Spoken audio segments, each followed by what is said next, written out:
When the Millionaire CEO walked in and saw the new nanny playing violin for his son, he felt something stir inside him. And it wasn't just the music.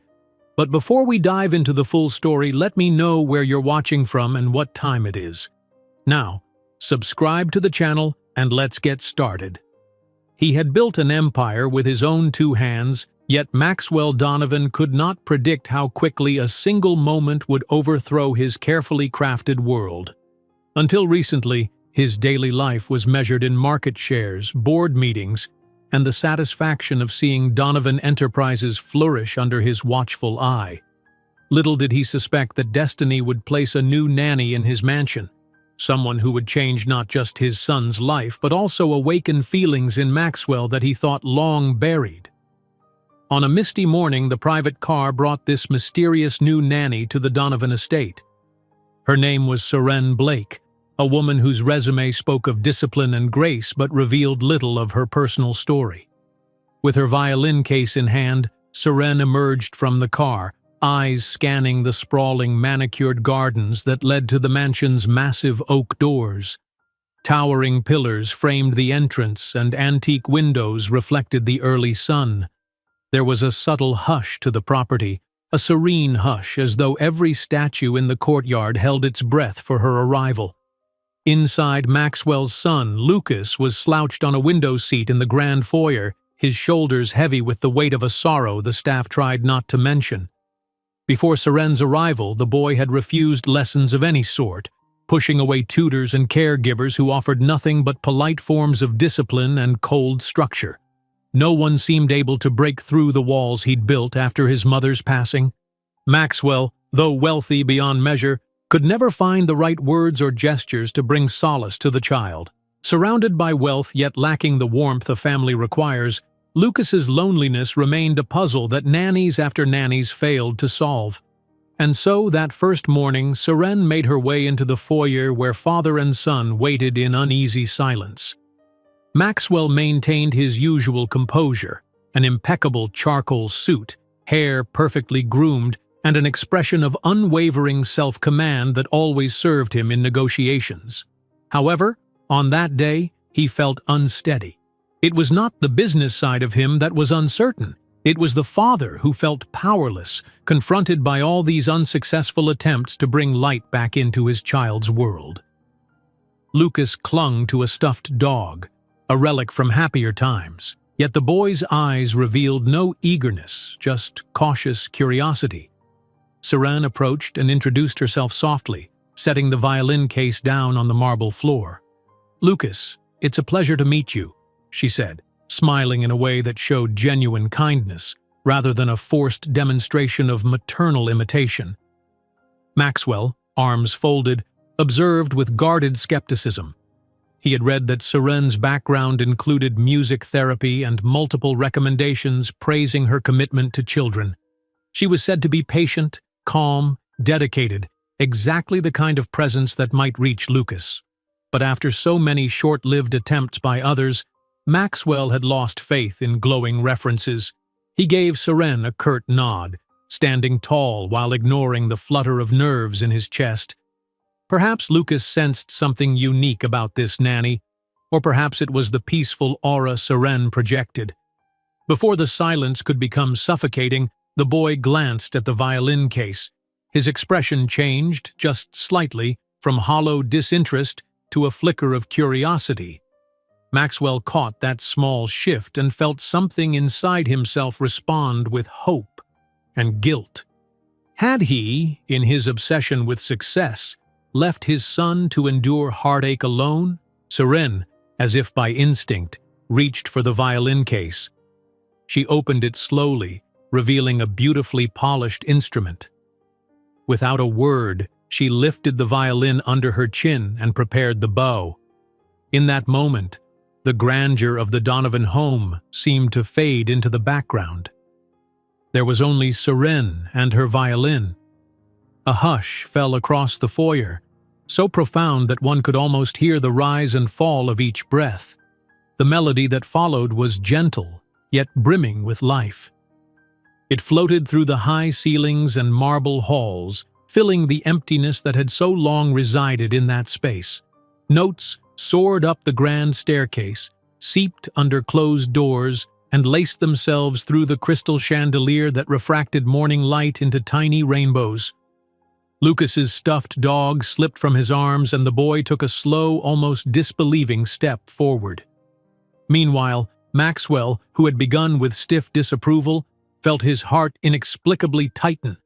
The music touched something in him, a corner of his spirit that had grown numb beneath layers of corporate success and grief he couldn't name. Each note Seren coaxed from the strings told a story that words could never convey.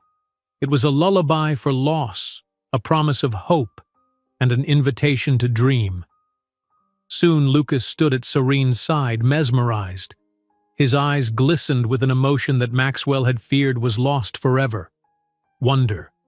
After the final note lingered in the air, Seren turned to Lucas, and in that gentle hush she whispered something that made the boy smile. Maxwell's chest tightened again. How long had it been since he saw that unguarded smile on his son's face? He felt a twinge of envy. Why had he not been able to provide that relief for Lucas, despite everything he possessed? At the same time, he felt gratitude, and an unexplainable flutter that rose from somewhere beneath his carefully curated composure. He knew in that moment that Seren was no ordinary nanny. Something about her presence, about the sincerity in her gaze and the effortless empathy in her music, hinted at a woman whose secrets ran deeper than her refined skill with the violin. Trying to regain control over his own sudden emotions, Maxwell cleared his throat. "Ms. Blake," he said, struggling to maintain the typical formality of the employer-employee dynamic, "I trust you'll find everything you need for Lucas's lessons. I'll leave you to settle in." He turned on his heel, heading for the study that functioned as his personal command center, the place from which he orchestrated multi-million-dollar deals. But those deals suddenly felt trivial compared to the music he had just heard, and the look on Lucas's face, the dawn of hope. In the corridor, Maxwell paused, letting out a breath he didn't realize he had been holding. Questions swirled in his mind. What if this nanny could heal Lucas's heart? What if, in the process, something else awoke in Maxwell's own chest? He shook off the notion. Business before anything else, he reminded himself. His board, his investors, even his charitable endeavors, these demanded his complete focus. He had no room for daydreams or the illusions of romance, yet no matter how forcefully Maxwell tried to push aside that fleeting spark of warmth, the echo of Seren's violin refused to leave him. It clung to his thoughts, just as it clung to the still air of the mansion. He found himself drawn to the subtle memory of her graceful posture, the sincerity of her eyes, and the surprising calm that spread through him as she played. He told himself it was nothing, a momentary distraction from the avalanche of responsibilities that faced him daily. Outside, the sun rose higher, illuminating the Donovan estate with a near-perfect glow. The staff went about their chores with renewed spirits, each of them having witnessed that magical instant when the new nanny's music penetrated the hush that once lay so heavily over Lucas's sorrow. In quiet corners, the maids whispered rumors of the mesmerizing nanny, while the house chef excitedly planned a welcome lunch to mark Seren's first day. At the very heart of all this was Lucas, feeling a growing flicker of light in his chest after so many months of living in darkness. And at the edges, peering in with curiosity, but holding back his emotions behind steel walls, was Maxwell Donovan, millionaire CEO, father with regrets, and a man who only began to suspect that the walls around his heart might not be as unbreakable as he once believed. The hours after Seren's arrival seemed to carry a hush of anticipation throughout the mansion. Perhaps the sound of her violin still lingered in the air, imprinting its comforting melody into the silent corridors. While the rest of the staff settled into their usual routines, Lucas found himself following Seren around with quiet fascination. He hovered by doorways, peeked from behind furniture, and even stood at the edge of the grand salon whenever she moved through it. like a small planet drawn into her gravity. Inside his office, Maxwell tried to bury himself in work, as always. Summaries of quarterly reports blinked on his computer screen. An entire year of international mergers awaited his signature. A cascade of urgent emails demanded decisions. Yet he could feel his concentration slip every time he remembered the gentle strains of that violin. Occasionally, he would swivel his chair just enough to glance out the tall window that overlooked the garden. The moment he caught a glimpse of Seren guiding Lucas along a hedge or examining a bed of roses with him, Maxwell's heartbeat thudded with an unfamiliar tension. He told himself it was simply relief that Lucas was bonding with someone at last. But that reassurance didn't explain the nervous energy in his chest, nor the questions swirling in his thoughts. Who was Seren Blake, really? How did she acquire such warmth in her presence?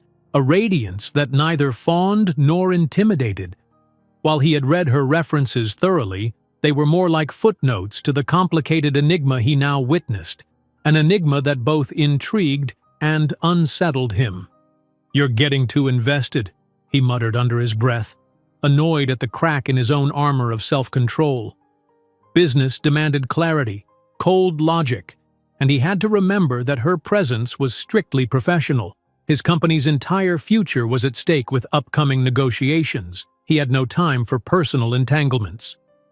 Meanwhile, in the house's sunroom, a space that welcomed the mid-morning light through walls of glass, Seren brought out the violin once again for Lucas.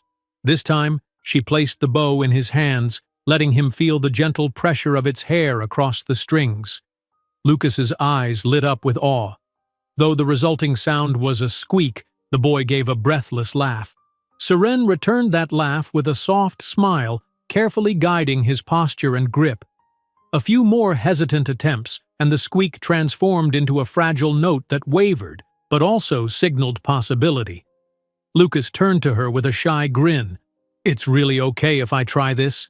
he asked, voice trembling with the fear of failure. Serene nodded, encouraging him. "You can try anything you want," she said. "Every big piece of music starts with a single note." What Seren didn't voice aloud was how she related to his hesitancy. Hidden in her own past were moments of struggle and heartbreak that she channeled through her violin. Music had been her refuge during times when words failed. It was exactly why she had left behind the performing circuit to work with children, particularly those who had lost someone precious. She knew too well that the emptiness of such a loss could swallow a young soul if no gentle hand reached out in time. Not far away, Maxwell paused in the library, scanning for a contract on one of the old mahogany shelves. Hearing a faint echo of giggles, he moved closer to the double doors that opened onto the sunroom. Through the crack, he observed Seren instructing Lucas with unhurried patience. She placed her own hands lightly over the boy's small ones, demonstrating the rhythmic motion of bowing.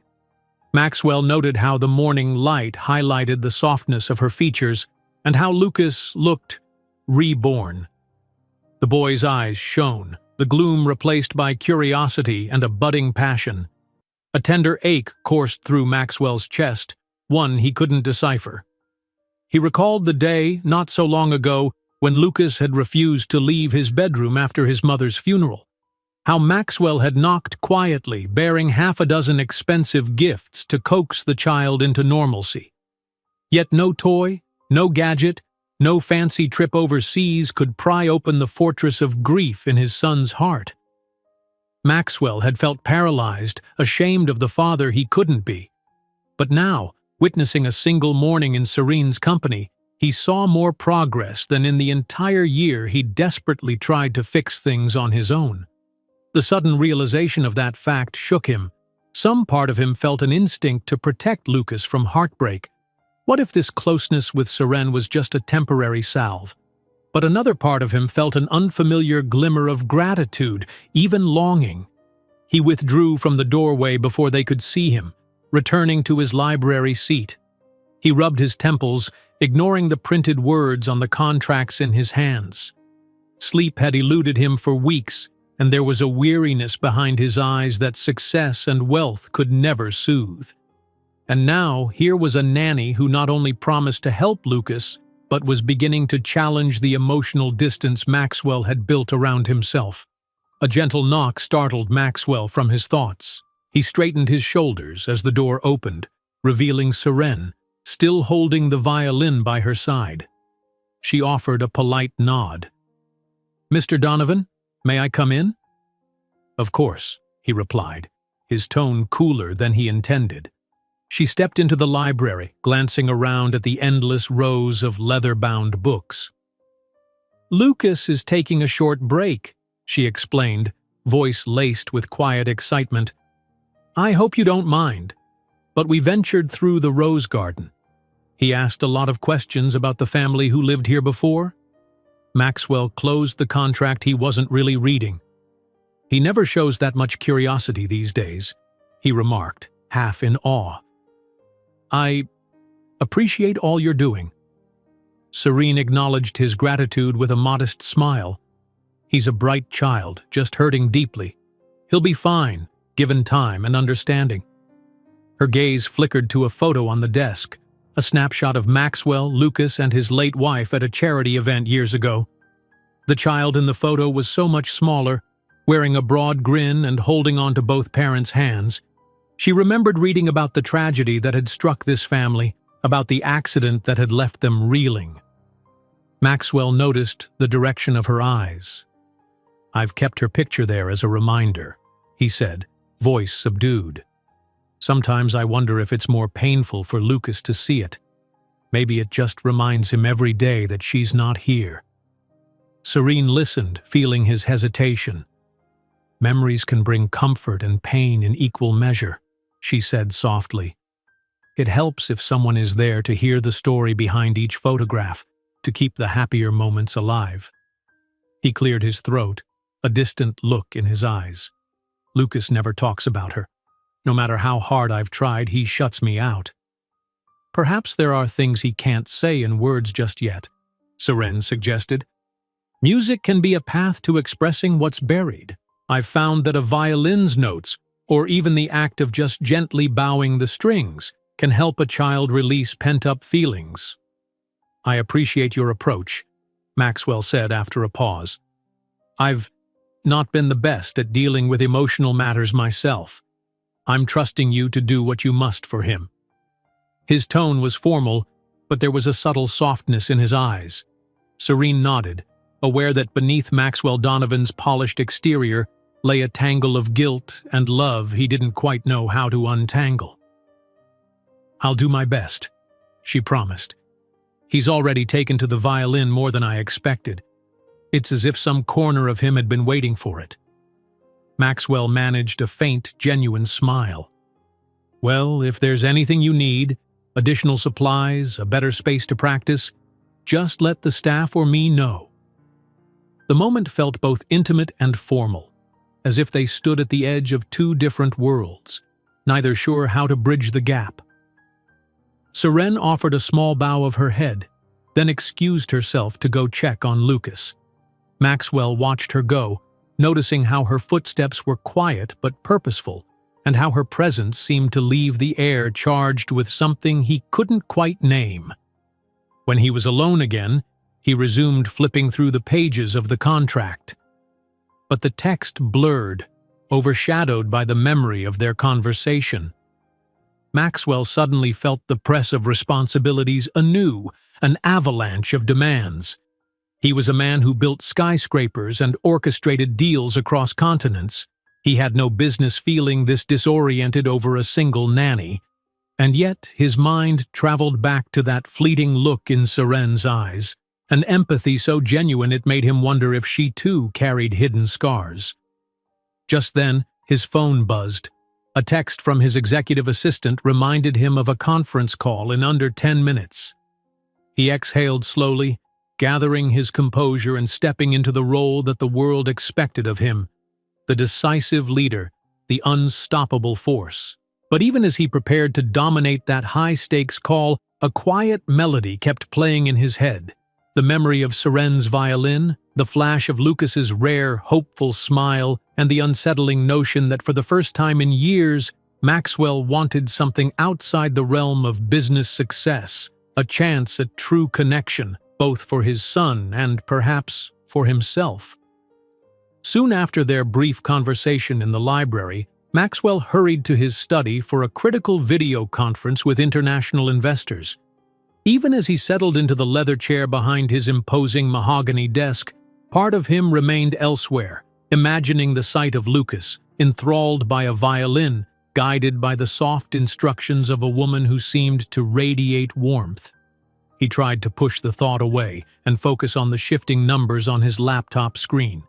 The stakes were high. Donovan Enterprises was negotiating a new overseas expansion that promised significant profits, yet also carried risks that made the entire board uneasy.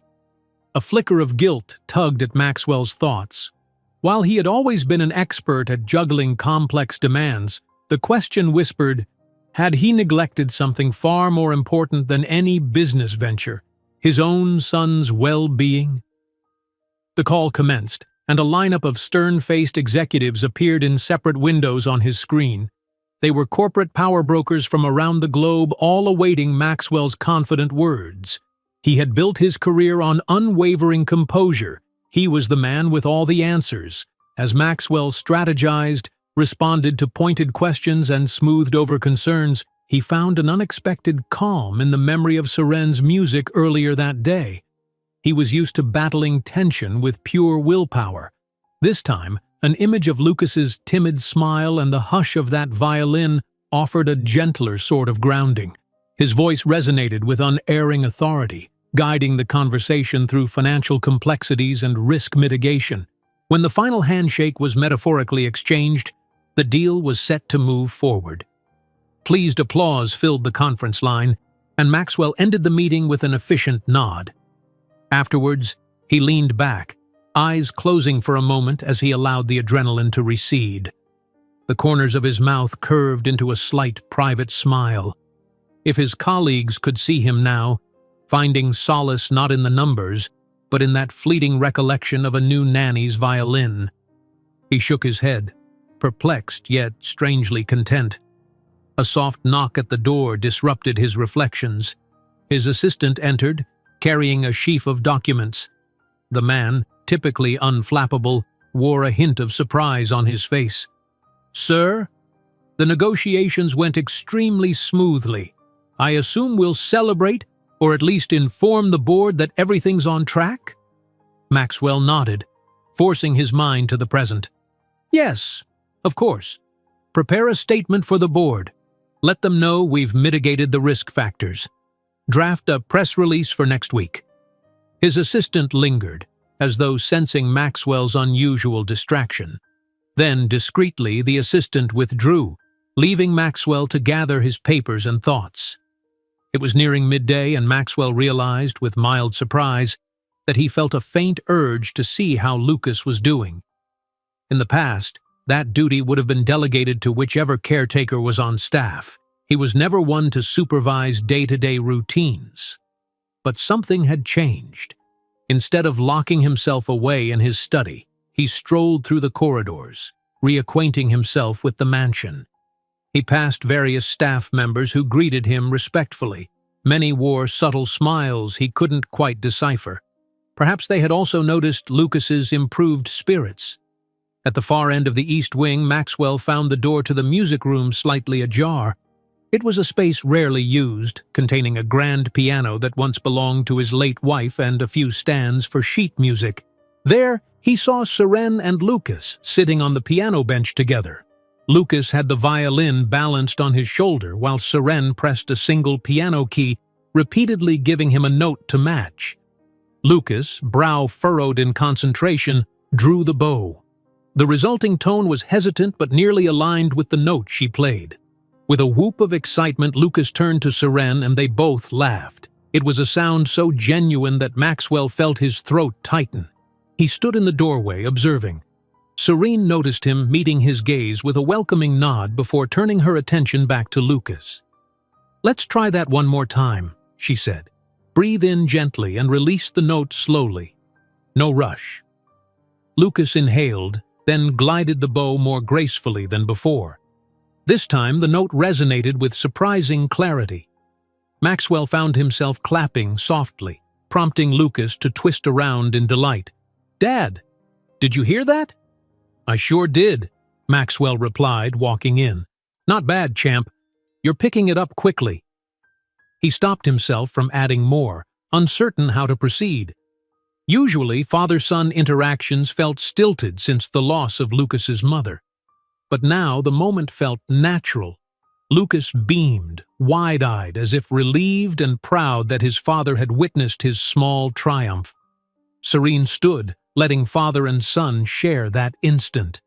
"He's really a fast learner, Mr. Donovan. We're just starting with fundamental notes, building the basics." Lucas nodded vigorously, hugging the violin to his chest.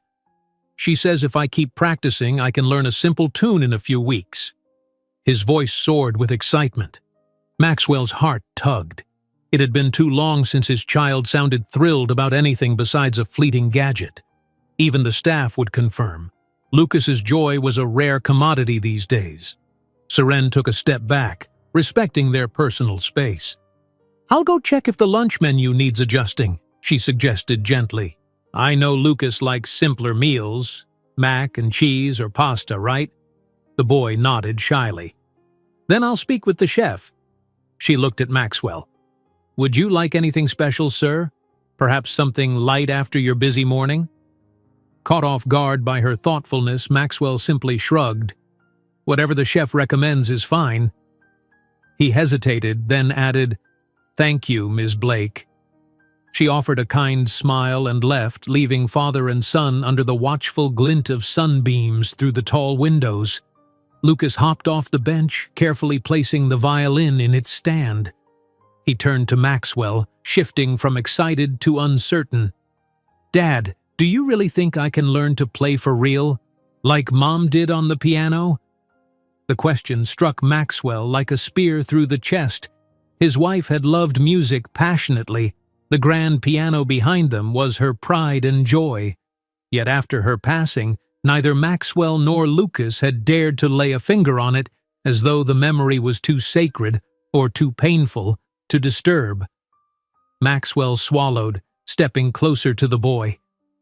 "If that's what you want, I'm sure you can," he answered. "I have no doubt you've got the talent and heart for it." Lucas's eyes flicked to the piano. "Serene said the piano's okay too, if I want to learn that someday." Seeing the boy glance at the instrument awakened Maxwell's own regret.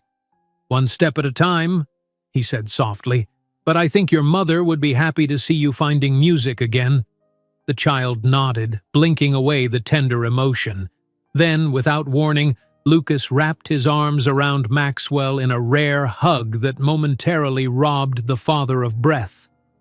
Maxwell returned it carefully, as though he might break the fragile bond. Over his son's shoulder, he caught sight of the dust motes dancing in the sunlight, swirling in patterns reminiscent of how quickly life can change. No matter how exhausting or triumphant the business day had been, that simple hug carried more weight than any contract. Maxwell could not remember the last time Lucas had voluntarily shown such an outpouring of affection. The father patted the boy's back, uncertain what to say, but the gesture spoke for itself. In that silent expression of closeness, Maxwell recognized a huge crack in the wall of emotional distance that had separated them. A few moments later, they both parted, slightly awkward but smiling. "Go on then," Maxwell said softly, ruffling Lucas's hair. "Check in with Miss Blake about lunch. I'll be there soon." Lucas scampered off, leaving Maxwell alone with the silent piano. The stillness of the room pressed in around him like a memory half forgotten and half dreamed. He traced a finger over the piano's glossy surface, recalling how his wife's laughter used to mingle with the notes she played. Back then, the house felt lighter, warmer. If only he had realized how fleeting it all could be. A swirl of conflicting emotions seized him. Gratitude for seeing Lucas come alive, sorrow for the past he couldn't reclaim, and a stirring curiosity about Seren, the newcomer whose gentle approach had touched the deepest corners of their sorrow. He wanted to know more about her own experiences that allowed her to connect so easily with children in pain. Yet he reminded himself, she was the nanny, an employee. He had no business prying into her private affairs. Outside, the corridor led to the dining room where a table was set with fresh flowers and meticulously polished silverware. The mansion's routine was continuing, but Maxwell paused beside the piano, gazing at the vacant bench.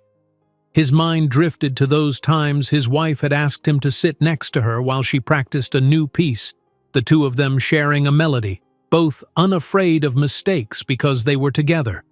He wondered if Lucas might someday fill this empty space with new notes, forging a future that honored the past without being shackled to its pain. At last, Maxwell pulled himself from reverie and left the music room to join his son for lunch. Downstairs, he found Seren and Lucas chatting animatedly about the violin's strings and how they vibrate to create sound.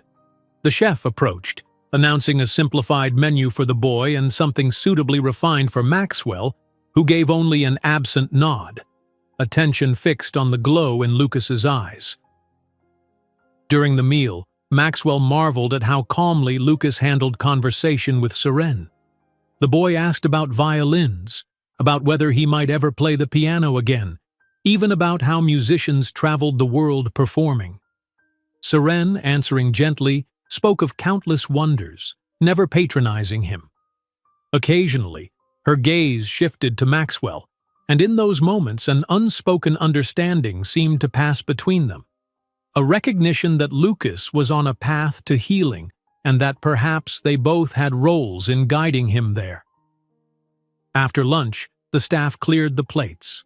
Lucas rushed off to show Seren the greenhouse behind the estate, eager to reveal the exotic plants he had grown to love. Maxwell, left in the dining room, watched them go. He finished the last sip of his iced tea, mind swirling with gratitude and a growing sense of caution. He told himself that all he needed was to see Lucas well again. That was the entire purpose of having a nanny with a gift for music. Yet even as he repeated those words in his mind, Maxwell couldn't ignore the subtle thrum of anticipation whenever he imagined crossing paths with Seren once more, or the pang in his chest that whispered perhaps something more than Lucas's healing was beginning in these halls. Afternoon sunlight streamed through the glass ceiling of the greenhouse, illuminating rows of lush greenery and exotic blooms. The air inside was comfortably warm and carried a faint, sweet fragrance of damp earth. This hidden haven was one of Lucas's favorite places on the estate, somewhere he could escape the echoes of the past and, until recently, his own grief. But now he had a companion who seemed genuinely curious about his interests. Seren followed the boy along narrow paths between flowering vines and dwarf fruit trees, occasionally stooping to examine a bud or leaf he pointed out. "We have these weird blue orchids over here," Lucas explained, leading her to a corner brimming with carefully tended blooms. "Mom planted them a long time ago, but the gardener says it was me who reminded her to water them every day." Seren gently brushed a fingertip across one vibrant petal. "They're beautiful," she said, her smile reflecting a mix of wonder and respect. "It's incredible to think how living things can flourish under the right care." Lucas nodded. "Yeah, Dad didn't like the greenhouse much before. I guess he was too busy," he added with a slight frown, as though recalling the father who, not so long ago, was distant and preoccupied. "But maybe he'll come look at it again someday." Seren sensed the boy's wistfulness. She recalled the moment in the music room when Lucas's father had glimpsed his son's accomplishment on the violin and offered that gentle praise. Was this greenhouse yet another place longing for shared memories that never came? "Maybe we can invite him," she suggested gently. "Next time you find a new plant or the orchids bloom again." Lucas seemed to brighten at the thought. Then he grinned mischievously and pointed toward a table laden with clay pots and soil. "Do you like getting your hands dirty, Ms. Blake? We can plant a new seed together. I've got these rare seeds the gardener gave me. He says they grow into huge sunflowers if we're patient." "Sunflowers?" Her face lit with genuine interest. "I'd love to." From her vantage point near the potting bench, Seren watched the boy bustle about, fetching pots, carefully scooping soil, and describing how each seed should be placed. She sensed how wholeheartedly he threw himself into the activity, as though it was a small adventure. It was a glimpse of a child whose natural enthusiasm had been locked away by sorrow for too long. Music had begun unlocking that door, and now something as simple as planting seeds was letting in more light. As they worked, Lucas recounted stories of the greenhouse, how his mother had once shown him how to pollinate flowers by hand, or how occasionally they would bring a battered old radio here and tune into classical music while watering the plants. His eyes grew softer with memory, and Seren's chest tightened at the thought of how grief could mingle with joy in a child's heart. She let him speak, offering only quiet encouragement.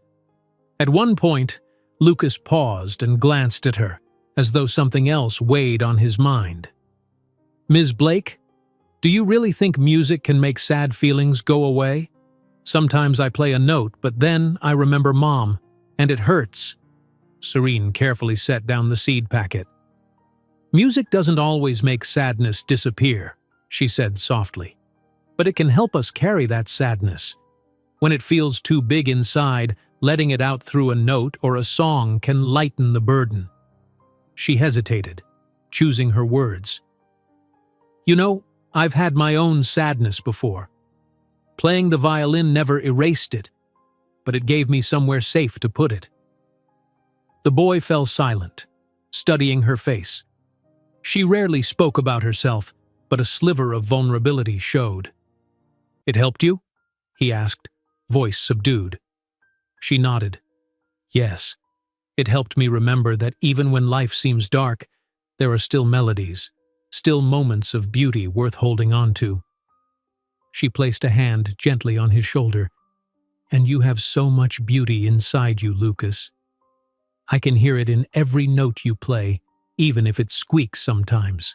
He smiled at that, his expression a mixture of relief and residual heartbreak.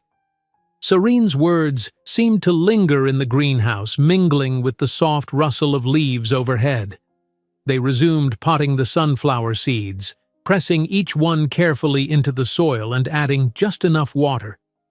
Then, with soil-stained hands, Lucas leaned back on his heels. "Dad's going to be surprised.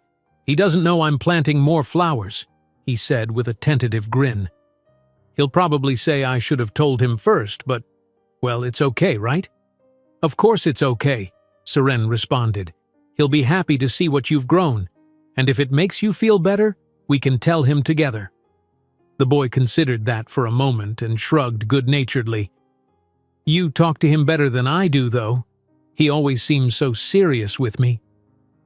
He dusted off his hands, leaving faint smudges on his jeans. "But maybe now that you're here, he'll be less busy." That particular observation tugged at Serene's heart. She was, after all, just the nanny, no matter how kindly Maxwell had treated her so far. She had no power to change the father's schedule or the corporate demands that consumed him. Yet she couldn't deny that her presence might be quietly shifting something in the Donovan household. She thought of how Maxwell's eyes had softened when he caught Lucas playing the violin, how his voice had gentled as he spoke to his son, and, if she admitted it, she recalled that brief moment in the library when their gazes locked and she sensed a deeper current passing between them, an unspoken empathy or curiosity. By late afternoon, Lucas grew tired from the excitement and retreated to his room for a short nap. Seren decided to take advantage of the lull. She had planned to spend her off hours reading by the fountain in the central courtyard, or perhaps exploring the estate's extensive library. Yet something urged her to check in with the staff to ensure the boy's schedule for the week was properly arranged. She wanted to confirm his tutoring times, whether any therapy sessions were recommended, and whether Maxwell had planned family meals. She found the housekeeper, a kindly older woman named Marta, in the hallway leading to the kitchen. Marta offered a conspiratorial smile as Seren approached. "You're doing wonders for that boy, my dear," she said in a hushed voice. "I haven't seen him light up like this since before the tragedy." Seren's cheeks warmed. "He's a special child," she answered softly, "and he's more willing to try new things than he realizes." The housekeeper nodded. "He's not the only one you're helping," she added, eyebrows raised meaningfully. "Mr. Donovan is working in the lounge this afternoon. Usually he keeps to that private study of his, locked away. But I heard him mention wanting to stay closer to the main floor, in case Lucas shows off more violin progress, perhaps." A sly twinkle shone in her eyes. Unsure how to respond, Seren simply smiled politely, feeling her heart stir. She thanked Marta for the update and made her way toward the lounge. Indeed, Maxwell was there, standing by a window, phone in hand, presumably finishing yet another business call. The spacious lounge boasted sumptuous armchairs, a grand fireplace, and a wide bay window that overlooked an expansive lawn. Light draped across the plush rug where Maxwell stood, his posture commanding as usual, yet noticeably more relaxed than when she'd first met him. He ended the call and turned, seemingly sensing her presence. "Ms. Blake," he greeted, tucking his phone into his suit pocket. "How's Lucas?" "He's napping," she replied, stopping a respectable distance away. "We did some planting in the greenhouse. He was quite enthusiastic. I'm trying to think of more activities he might enjoy this week. He mentioned he used to love drawing with his mother." Drawing? Maxwell considered the idea, eyes flickering with an emotion she couldn't quite read. His mother was talented at sketching, especially flowers. "Perhaps we have some of her old supplies tucked away. I'll have someone bring them out." "That would be wonderful," Seren said. "I think it might be good for him. A way to explore memories without feeling forced to speak."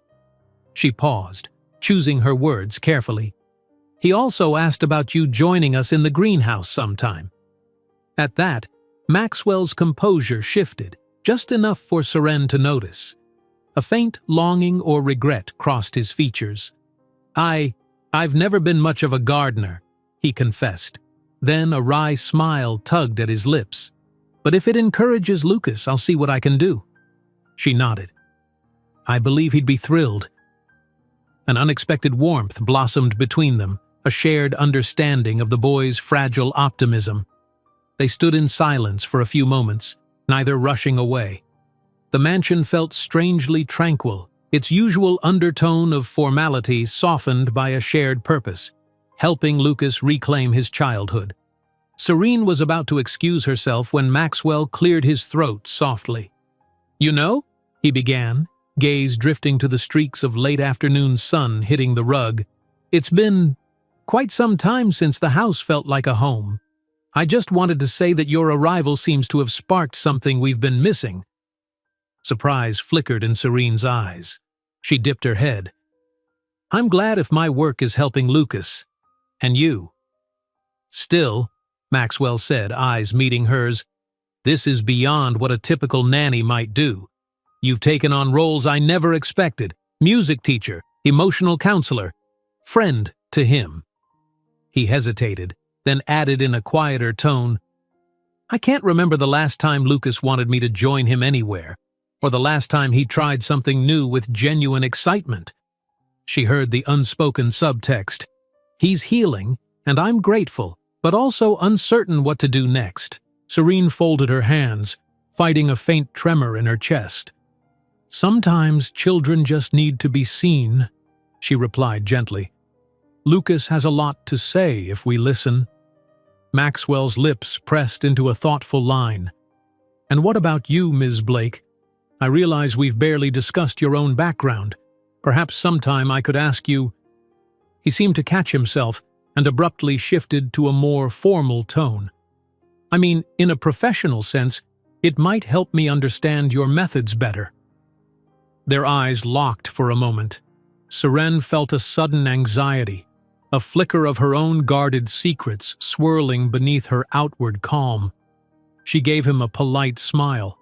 "Of course, another day, if it's all right with you." He nodded. "Whenever you're comfortable." The moment hung suspended, vibrant yet delicate, until footsteps in the hall signaled the approach of staff. Seren dipped her head in a brief farewell, then stepped away. As she left the lounge, her mind whirled.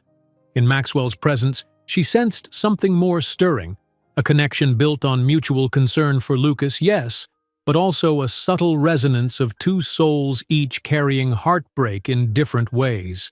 She had to be cautious, she reminded herself. She was here to help the child, not entangle her life with a powerful CEO whose own sorrow might either bind them or drive them apart. In the corridor's shadows, Maxwell remained still, hands in his pockets, reflecting on the unnerving peace that had settled within him whenever Seren spoke. Part of him yearned to know what lay beneath her poised exterior. Another part warned him that in business, emotions were vulnerabilities, and in personal matters, especially after losing his wife, vulnerabilities could lead to devastating consequences.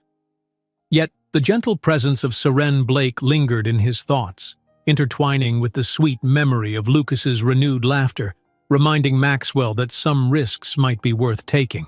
He left the lounge, heading toward his study once more, footsteps echoing softly in the mansion's hushed corridors. Outside, the sun dipped lower. Tomorrow loomed with all its complexities, but within these walls, life, so long stalled by grief, was stirring again. Night settled gently on the Donovan estate, draping the grounds in dusky shadows and a tranquil hush. Servants moved silently, lighting sconces along corridors and making final rounds before retreating to their own quarters. In Lucas's room, a bedside lamp cast a warm glow on the walls. At its center, the boy sat cross-legged, scrutinizing the violin bow as Seren fine-tuned the instrument on his lap.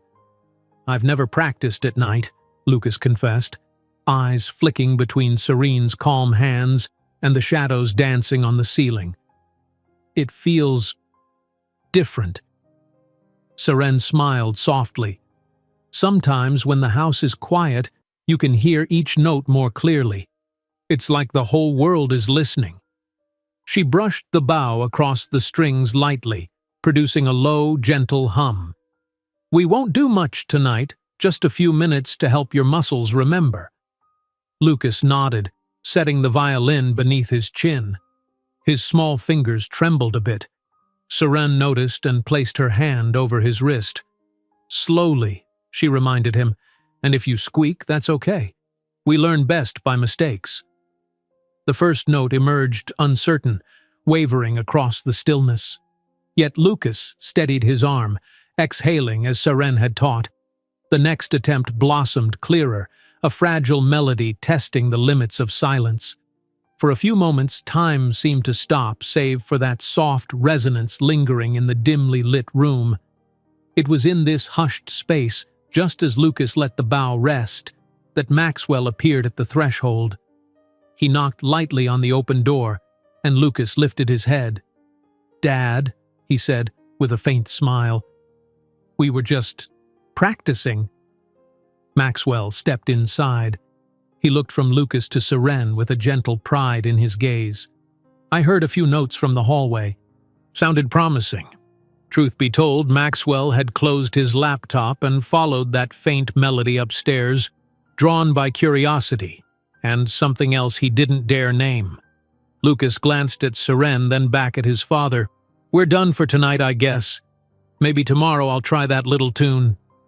He slid the violin back in its case, carefully. Maxwell ruffled the boy's hair, voice low. "It's late, champ, and you've had a full day. Gardening, violin, everything." Seren offered Lucas a reassuring smile. "Keep your hands relaxed so they don't get stiff. Tomorrow, we'll see if you can hold a few notes in a row. Deal?" "Deal," Lucas replied, looking more at ease than Maxwell could remember. The boy gave a quick wave to both, then climbed into bed, hugging the stuffed dog he still couldn't sleep without. Serene and Maxwell eased out of the room, flipping off the main light. A soft glow remained from the bedside lamp, which would keep Lucas company until he drifted off. Out in the corridor, an unspoken hush lingered. Maxwell cleared his throat, nodding towards a less frequented wing of the mansion. "Sometimes I walk the gallery halls at night," he said. He paused, feeling awkward. "I was wondering if you'd like to see them. There are some old paintings of the family, Lucas's mother included." Seren studied his expression. This invitation was clearly important to him, and though she was still in her work attire, soft slacks and a collared blouse, she sensed this was more than a casual tour. It felt like a quiet gesture of trust. "Yes," she answered, voice gentle. "I'd be honored." They walked side by side, the sound of their footsteps muffled on plush carpeting. The corridor lights were dimmed for the night, creating a subdued ambiance that highlighted the gilded frames on the walls. Portraits of past Donovans stared out, some proud in Victorian garb, others more modern, capturing philanthropic gestures or triumphant moments in business. At one corner, a large painting depicting Maxwell's grandfather fishing in a distant lake seemed to watch them pass. "She was the artist in the family," Maxwell said suddenly, stopping before a smaller portrait. He motioned to the signature scrawled at the bottom, "M. Donovan." The painting itself was an impressionistic swirl of flowers and light, full of quiet joy. Melissa painted this a few months before Lucas was born. She insisted on capturing the feeling of the greenhouse, rather than just its likeness. Seren stepped closer, gazing at the soft brushstrokes. Warm pinks, greens and purples melded together, reminiscent of a gentle dream. "It's beautiful, full of life." She could almost hear the hush of flowers growing, the promise of new beginnings. Maxwell's brow furrowed, shadows playing across his features. She wanted to do an entire series, but after Lucas was born, things got busy. Her health, well, she was fine until... He halted, swallowing the rest of that sentence. Seren studied him gently. She didn't press, waiting to see if he'd continue. After a moment, Maxwell sighed, turning to face the painting again. "I try not to dwell on that day," he said. "The accident. It was a rainy afternoon. One minute she was driving back from a meeting with a charity group, the next." His voice caught. "I've replayed it in my mind so many times, thinking I should have done something different, kept her from going, rerouted her. But fate..." He shook his head. His pause lingered. Outside, a breeze stirred through the estate's outer courtyards, rattling a window pane somewhere in the distance. In that subdued corridor, Seren felt a pang of empathy. She could almost sense the weight of his guilt, pressing against him as tangibly as the sorrow Lucas carried. "I'm so sorry," she whispered.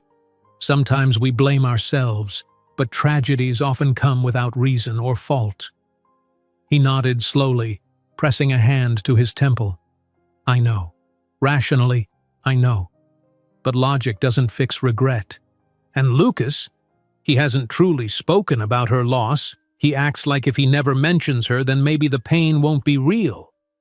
Seren thought of the child's hopeful eyes earlier, the moments he shared about his mom while planting seeds. "He does talk about her in bits and pieces," she said gently, "but perhaps he worries he'll upset you, or that once he starts talking he won't be able to stop." Maxwell's gaze flicked to her, a swirl of emotions running deep. "I suppose I haven't given him much confidence that I can handle it," he admitted, voice thick. "I used to think that burying grief under work would keep us both functioning, but seeing him come alive with your music lessons, it's opened my eyes to what I was missing." Seren rested her hand against the back of the painting's frame as if absorbing the memory within. "Music is only part of it," she said softly. Lucas needed to see that healing doesn't betray his mother. It honors her. It's possible to miss her deeply and still find joy in the present. For a long moment, Maxwell said nothing, just stood there with eyes that betrayed gratitude, guilt, and something else. An unnamed longing.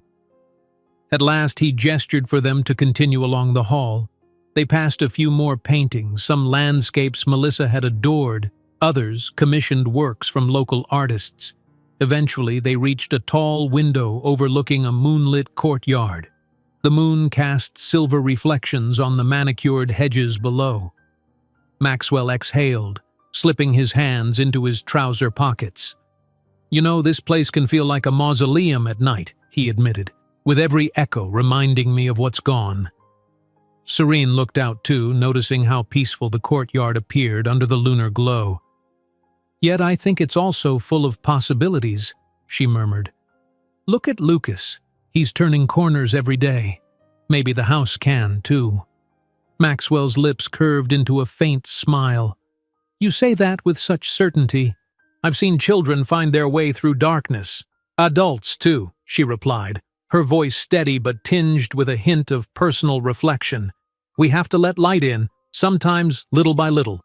His eyes flicked to her again. "Yes, well, I'm trying. For Lucas, and maybe for myself." A wry note crept into his tone, as though he was almost surprised by his own vulnerability. In the ambient silence, Serene felt her heart quicken, confronted by the quiet intimacy of the moment. The corridor, the moonlit courtyard, and Maxwell Donovan, haunted yet hopeful. She realized how easy it would be to step over a line, to let sympathy and closeness become something more. She was here as a professional caregiver for his son, yet the more she witnessed Maxwell's earnest struggle, the more she sensed an undeniable pull of empathy that occasionally resembled attraction. She tore her gaze from the moonlit scene and turned back to him. "It's late," she said, striving for a gentle, practical tone. "And Lucas will be up early for another practice session." Maxwell nodded, shoulders squaring. "Yes, of course. I'll walk you back to your quarters. The staff likely have left everything you need." They strolled quietly, passing more portraits that gazed at them with silent eyes. The mansion's hush pressed in, broken only by the soft sounds of their footsteps. When they arrived at the door of the suite set aside for Serene, Maxwell hesitated. She placed her hand on the doorknob, turning to him with a polite but warm smile. "Good night, Mr. Donovan," she said, "and thank you for showing me that gallery. Your wife was clearly an artist who painted with her heart." He looked down for a moment, the mention of Melissa's name evoking both sadness and appreciation. "Thank you for not letting her be forgotten," he replied, voice subdued. "Sleep well, Ms. Blake." Serene slipped inside, closing the door softly behind her. She leaned against it for a moment, exhaling as though she'd been holding her breath for too long. The day's events whirled in her mind.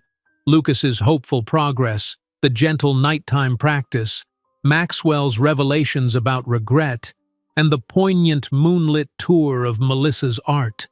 She felt a pang, recalling how she'd come here intending only to focus on the child's needs. Yet in the short time since her arrival, she found herself woven into a deeper tapestry, one of loss, love, and unspoken hopes. Over in his own private wing, Maxwell walked back through the corridors, passing the now darkened portraits. With each step, he considered how this newcomer, this quiet, empathetic Nanny, had managed not just to reach Lucas but to stir something within him as well. The thought filled him with both reassurance and alarm. Perhaps in the morning light he would remind himself of boundaries and obligations, but for now, with the moon high and the household asleep, he allowed himself to imagine a future where the quiet hush of grief might be replaced by softer, happier notes. Finally reaching his bedroom, Maxwell removed his jacket and tie, setting them aside. The silence felt more companionable than lonely this time, as though the memory of Serene's voice lingered in the air, gently promising a tomorrow worth waking up to. He switched off the lamp, letting darkness envelop the room, and for the first time in what seemed like ages, drifted off with a small seed of peace where despair once reigned. Dawn brought a soft glow through the high windows of the Donovan estate. Though sunrise was still a gentle promise on the horizon, the household began to stir in its routine. Staff quietly moved about, ensuring the day's schedule remained seamless. In the spare bedroom-turned practice space, Seren laid out a fresh set of violin exercises on a small stand, anticipating Lucas's morning enthusiasm. Shortly after, the boy arrived, eyes still heavy with sleep but bright with anticipation. He rubbed his face, murmuring a drowsy greeting. "Good morning, Ms. Blake. I'm ready." Despite the early hour, he gently lifted the violin, posture improving each day under Seren's guidance. "Morning, Lucas," Seren answered with a warm smile. "Let's begin with some easy bow movements. Try not to press too hard, just warm up slowly." Lucas obeyed, drawing the bow across the strings and creating a deliberate, steady tone. Within minutes, the uncertain squeaks he'd produced days ago were replaced by a cleaner, mellower sound. His progress was tangible, especially when Seren reminded him to pause, inhale, and exhale with each move of the bow. Their quiet focus turned the small bedroom into a world of shared concentration, student and teacher forging a path forward. Suddenly, the door cracked open. Maxwell stood there with a half-smile, sleeves rolled up. "I could hear the music from down the hall," he said by way of greeting. "I thought I'd see how the morning lesson is going." He strode in, glancing between Lucas's intent expression and Serene's encouraging nod. Lucas lowered the violin, cheeks coloring with pride. "Dad, I'm getting better at not squeaking," he announced. "Listen."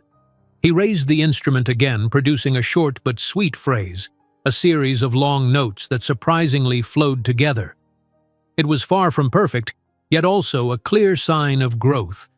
Maxwell nodded appreciatively. "I can tell. That's wonderful, son." His voice bore genuine admiration.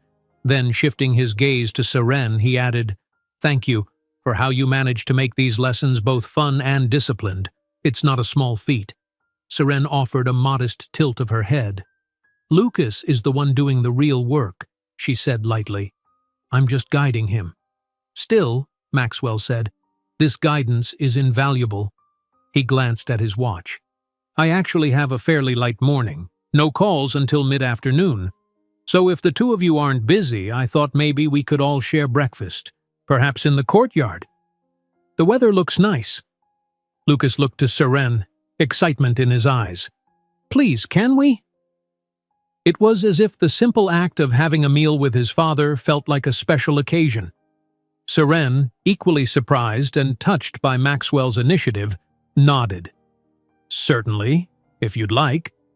So it was that half an hour later, they found themselves at a small wrought-iron table set amidst a garden courtyard near the east wing. Sunlight glimmered off a small fountain while lush hedges offered a sense of privacy.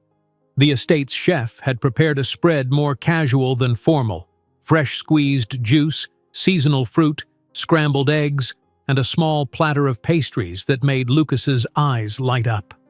As they sat, a gentle morning breeze ruffled the tablecloth. Lucas dove happily into his breakfast, mouth full of praise for the flaky croissants. Maxwell, in contrast, sipped black coffee, occasionally sneaking glances at his son, astonished at how engaged the boy was. Between bites, Lucas talked about how he hoped to learn a short tune within the week, something he could maybe play at dinner to surprise the staff, or perhaps even show his father in the evenings. "You're unstoppable," Maxwell teased, eyebrows raised. "A few days in and you're ready for a recital?" Lucas just shrugged, a playful grin dimpling his cheeks. "Seren says practice is everything. Besides, the squeaks aren't as scary as I thought." Seren dabbed at her napkin, smiling at Lucas's budding confidence. "He's practicing very diligently. If he keeps it up, a simple tune might be possible in another week or two." Maxwell turned that thoughtful gaze toward Seren. "When I was Lucas's age, I don't remember being this passionate about anything, let alone music. Seeing him so alive, it's good." He paused, carefully choosing his words. I really do appreciate what you're doing for him, and for me, indirectly. A fleeting warmth rose in Seren's chest. She noticed how Maxwell's expression softened whenever he acknowledged Lucas's progress. It was as though, behind the stoic businessman facade, there resided a father longing to be more present, more involved in his child's world. The thought made her heart twinge with empathy. Lucas was too busy savoring a chocolate pastry to catch the delicate emotional exchange. But the moment of unspoken understanding between Maxwell and Seren lingered as the morning sun grew brighter. Shortly after they finished breakfast, the boy rushed off to show a staff member the new planting he'd done in the greenhouse the previous day. Maxwell stayed behind, seemingly in no hurry to depart. Serene began stacking the plates to help out of habit, but Maxwell waved her off. The staff will handle it, he said, then added with a faint smile, You're a guest here too, in your own right. Seren carefully set the plates back. Sometimes it's hard to break certain habits, she admitted. I'm used to being of service wherever I go. He folded his arms, leaning back in his chair. What about your own life? You must have some dreams or pursuits outside of helping families. For a brief second, Seren felt exposed, her pulse quickening. She considered deflecting, but Maxwell's tone was gentle, not prying. Maybe it was the fresh air or the success of the morning violin practice that made her speak more openly than usual. I used to perform, she began, choosing her words carefully. Violin, in a small ensemble. For a while, I thought it would be my path forever. Concerts, traveling. But sometimes circumstances change, and we have to adapt. He nodded slowly, not pushing for details she didn't offer. Does it hurt to give it up? A soft sadness flickered in her eyes. At times, but I realized I found more fulfillment sharing music's healing power one-on-one, especially with children. That's how I ended up as, well, a sort of music therapist. She shrugged. Though I never officially took that title, the work is much the same. Maxwell's stare was introspective, as though measuring the cost she might have paid. I see. Well, I can only speak for Lucas, but it seems you made the right choice, for him at least. She offered a small, genuine smile. Thank you. Silence lingered, but it was a comfortable one. The fountain's gentle trickle mingled with distant birdsong. Finally, Maxwell glanced at his watch. I have a short window before my next set of calls.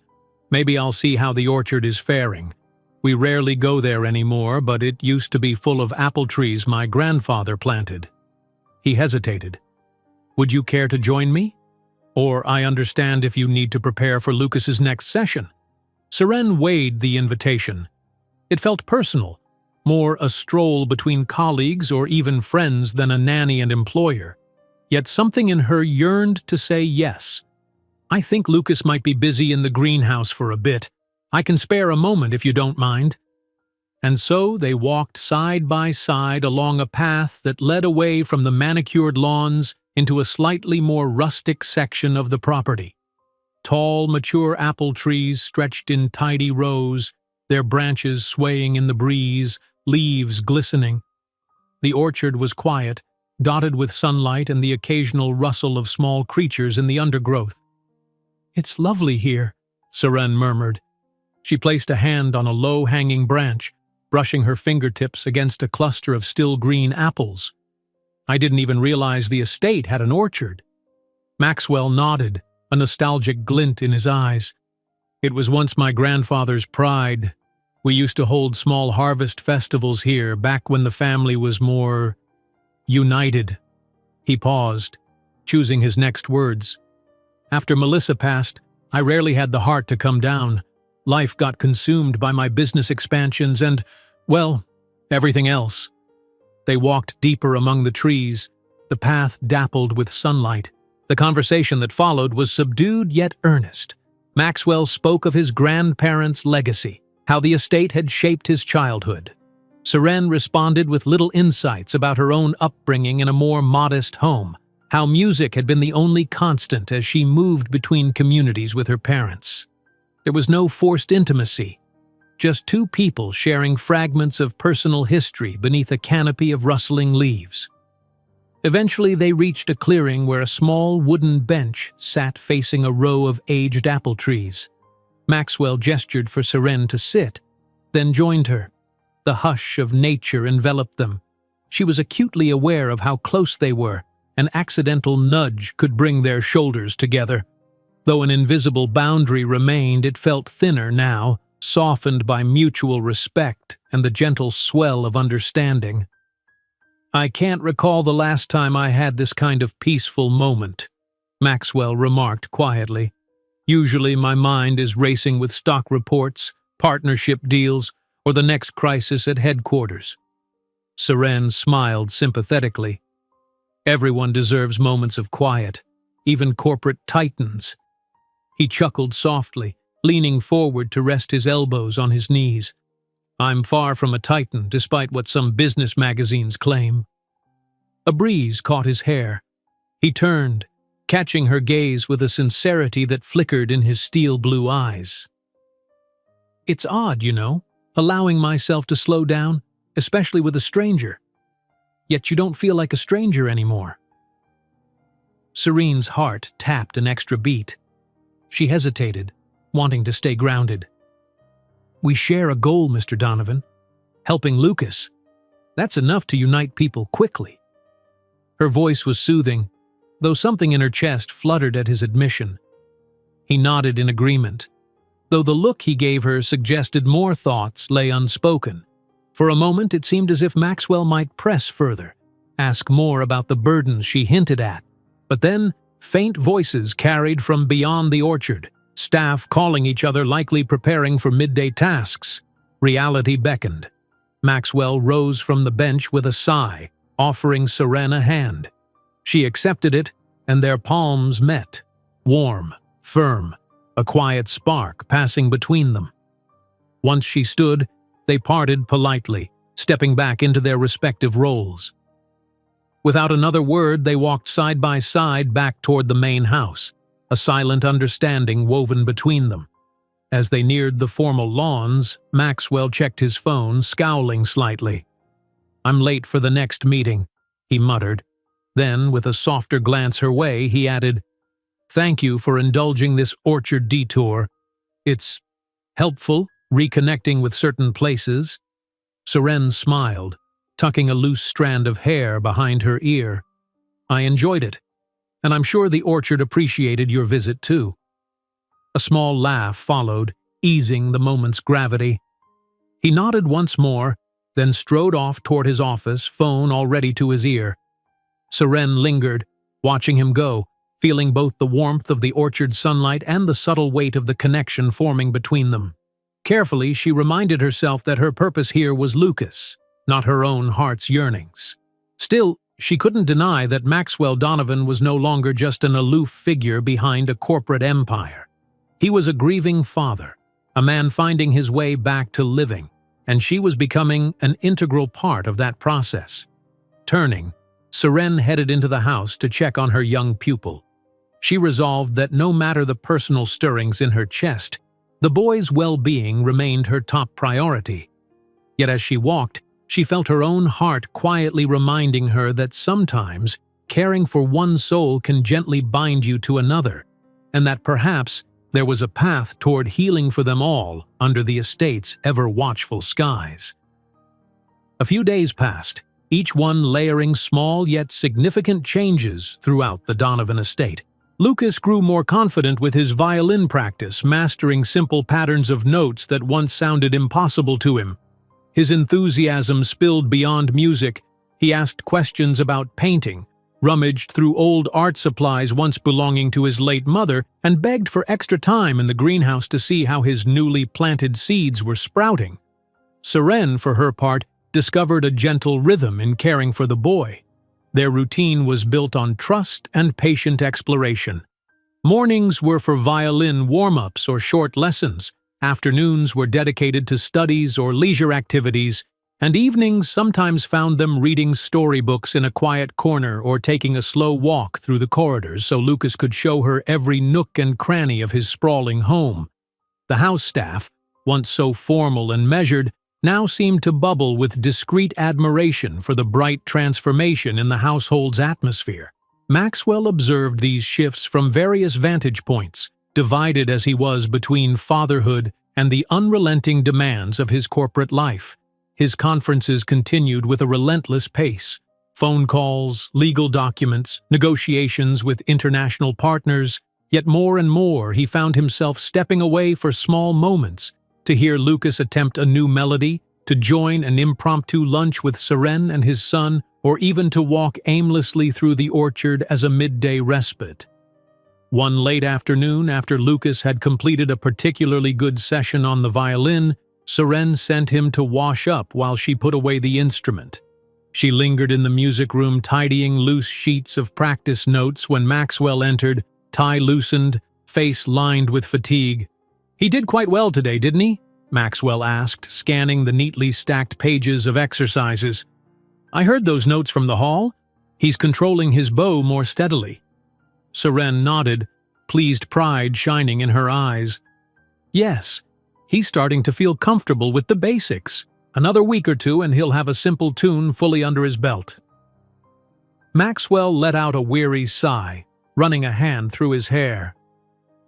"In all honesty, hearing him play even a small sequence is like a revelation. I've spent so long trying and failing to spark any real joy in him. You come along with a violin, and suddenly he's discovering life again." "He was always capable," Seren replied gently, closing the violin case. "Sometimes children just need the right door opened. Music happened to be that door." For a moment neither spoke. The hush of the music room, accented by golden light from the tall windows, felt thick with unspoken thoughts. Then Maxwell straightened, as though reminding himself of an obligation. "I'm hosting a small charity gala here at the house next weekend. It's an annual event. My late wife spearheaded it to raise funds for youth arts programs. I've continued it in her name." He paused, swallowing. "This year feels unusual. I nearly canceled it but realized she would have wanted it to go on." Serene tilted her head with soft empathy. "A charity gala? That sounds like a wonderful tribute to your wife." He nodded, though he looked pensive. "It's also a reminder of what we lost. In previous years, we always planned it together. Now it falls on me. The staff helps, of course, but it's different. I was wondering—" He hesitated, meeting Seren's gaze. "Would you be comfortable attending? Not just as Lucas's nanny, but as a guest. You've done so much for us and, well, I'd like you there, to see the outcome of the cause you're so naturally part of." Surprise flickered across her face. She recalled her background in small performances, but never had she attended a large, high-society function like one would expect in the Donovan mansion. Part of her felt wary. She was here as an employee, after all. Yet Maxwell's invitation carried a sincerity she couldn't dismiss. "I'd be honored," she said at last, voice measured. "If you truly think it's appropriate." "I do," Maxwell affirmed. "You and Lucas might even collaborate on a tiny musical piece for the event if he's ready. Nothing too formal, just a demonstration of the power of music for children." A hint of a smile touched his lips, but no pressure. "I don't want him to feel overwhelmed." Serene's eyes brightened at the idea. "We'll see how comfortable he feels in the coming days. It could be a simple piece. He could even just hold a note while I accompany him. It might help him realize his progress." Maxwell exhaled, relief blending with anticipation. "Thank you. Truly." They parted ways to resume their daily tasks, each carrying the quiet excitement and trepidation of the upcoming gala. Over the subsequent days, the mansion buzzed with behind-the-scenes preparations. Caterers came to finalize menus, decorators arrived to place fresh floral arrangements, housekeeping staff meticulously polished every surface, and technicians tested lighting setups in the main ballroom. It was a whirlwind of activity, one that both enthralled and slightly unnerved Lucas, who had never seen the estate so alive with strangers bustling in and out. Seren carefully balanced the boy's routine so he wouldn't feel neglected or overshadowed by the event. She made their practice sessions shorter but more focused, ensuring that any potential cameo performance at the gala would be a positive experience. Sometimes Maxwell would slip into the music room or the side lounge to catch glimpses of these sessions. Whenever Seren noticed him, she offered a small nod or smile, a tacit acknowledgement of their shared goal, helping Lucas shine, if only for a brief moment, in front of an audience that might represent a new beginning. One evening, while Lucas was already asleep, Seren lingered in the grand foyer, watching the staff roll out a deep red carpet for the main entrance. The overhead chandelier cast sparkling lights across the marble floor, creating an almost magical aura. She stepped aside to avoid interrupting their work, but as she did, she nearly bumped into Maxwell rounding the corner. "Careful," he said softly, steadying her with a hand on her elbow. They stood momentarily in front of the arched doors, the outside night as dark as ink. "I was just making sure everything is on schedule. Seems the team is working overtime to get it perfect." Seren glanced at his hand on her elbow, noticing again that sense of closeness that had grown between them, woven through daily interactions and shared devotion to Lucas. She cleared her throat gently. "It'll be a lovely event, I'm sure. All these preparations. I never realized how massive an undertaking a gala could be." He slipped his hand away, returning it to his side with a faint, self-conscious movement. "Yes, it's quite something. My wife built it up over the years. It was small at first, just a dozen or so donors, but it's grown into a significant fundraiser." A sadness flitted across his features. "I'm determined to keep her vision alive, for the sake of the arts, and for her memory." "She'd be proud of you," Seren offered quietly. "I don't know her story in full, but from what you and Lucas have shared, she cared deeply about bringing music and art to children. This gala is part of that legacy." Maxwell's gaze turned intense for a moment, as though her words touched a vulnerable spot. "I can only hope," he said softly. Then, regaining a bit of composure, he added, "And you'll be there, helping show the donors firsthand how music can change a child's life.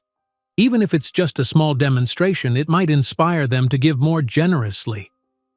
Seren's cheeks warmed slightly. "Yes. If Lucas is ready, I'll stand beside him. He won't have to face it alone." They stood in amicable silence, the swirl of staff around them completing tasks, oblivious to the quiet exchange by the door. From across the foyer, Marta, the housekeeper, offered them a discreet smile before disappearing down a corridor. She, like several other employees, had noticed the subtle closeness growing between the formidable CEO and the thoughtful Nanny. At length, Maxwell nodded toward the sweeping staircase. "It's late, and we should all get some rest before tomorrow's final rehearsals, so to speak. If you need anything, let the staff know, or—" He paused, looking almost uncertain. "Or come find me." Serene inclined her head. "Of course. Good night, Mr. Donovan." "Good night, Ms. Blake." She moved toward the side hall leading to her quarters, while Maxwell made his way back to the main corridor. Both carried a hush of anticipation in their hearts. The gala was just days away, promising a moment that could usher new light into Lucas's life, and perhaps cast new shadows or revelations on the growing bond between father and Nanny. Upstairs, Lucas slept soundly, unaware of the complexities swirling in adult minds.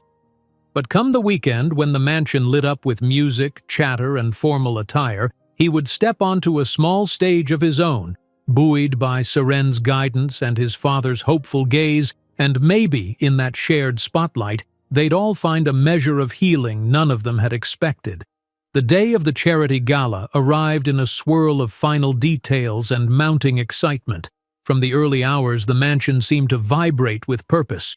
Florists arranging the last bouquet, caterers organizing hors d'oeuvres on gleaming silver trays, musicians fine-tuning their instruments in the grand ballroom. Rich fabrics draped tables laden with silent auction items, each donation earmarked to support youth arts programs that had once been Melissa Donovan's heartfelt passion. Lucas woke with butterflies in his stomach. Seren found him in the music room, anxiously fingering the violin's strings. His dress clothes, a tailored suit in miniature form, were draped over a nearby chair, waiting for the evening. "It's normal to be nervous," she assured him, setting a gentle hand on his shoulder. "And remember, we only play if you feel ready. No one's forcing you." He took a deep breath. "I do want to play," he admitted, glancing at the pages of sheet music they had practiced. It was a simple tune, just enough to show how far he'd come. "I keep thinking maybe Mom would have liked me doing this." "She would," Seren said softly. She loved music. From everything I've heard, this gala was one of her favorite nights of the year because it helped kids discover music just like you're doing. The tenderness in her voice offered Lucas the reassurance he needed. In another part of the estate, Maxwell oversaw the finishing touches on the gala layout. He stood in the ballroom, dressed in a crisp tuxedo, conferring with the event coordinator. Large windows opened to a terrace where cocktail tables awaited guests. Soft, elegant lighting curved along the walls, illuminating the archways and casting a gentle glow on framed photographs of past youth arts initiatives.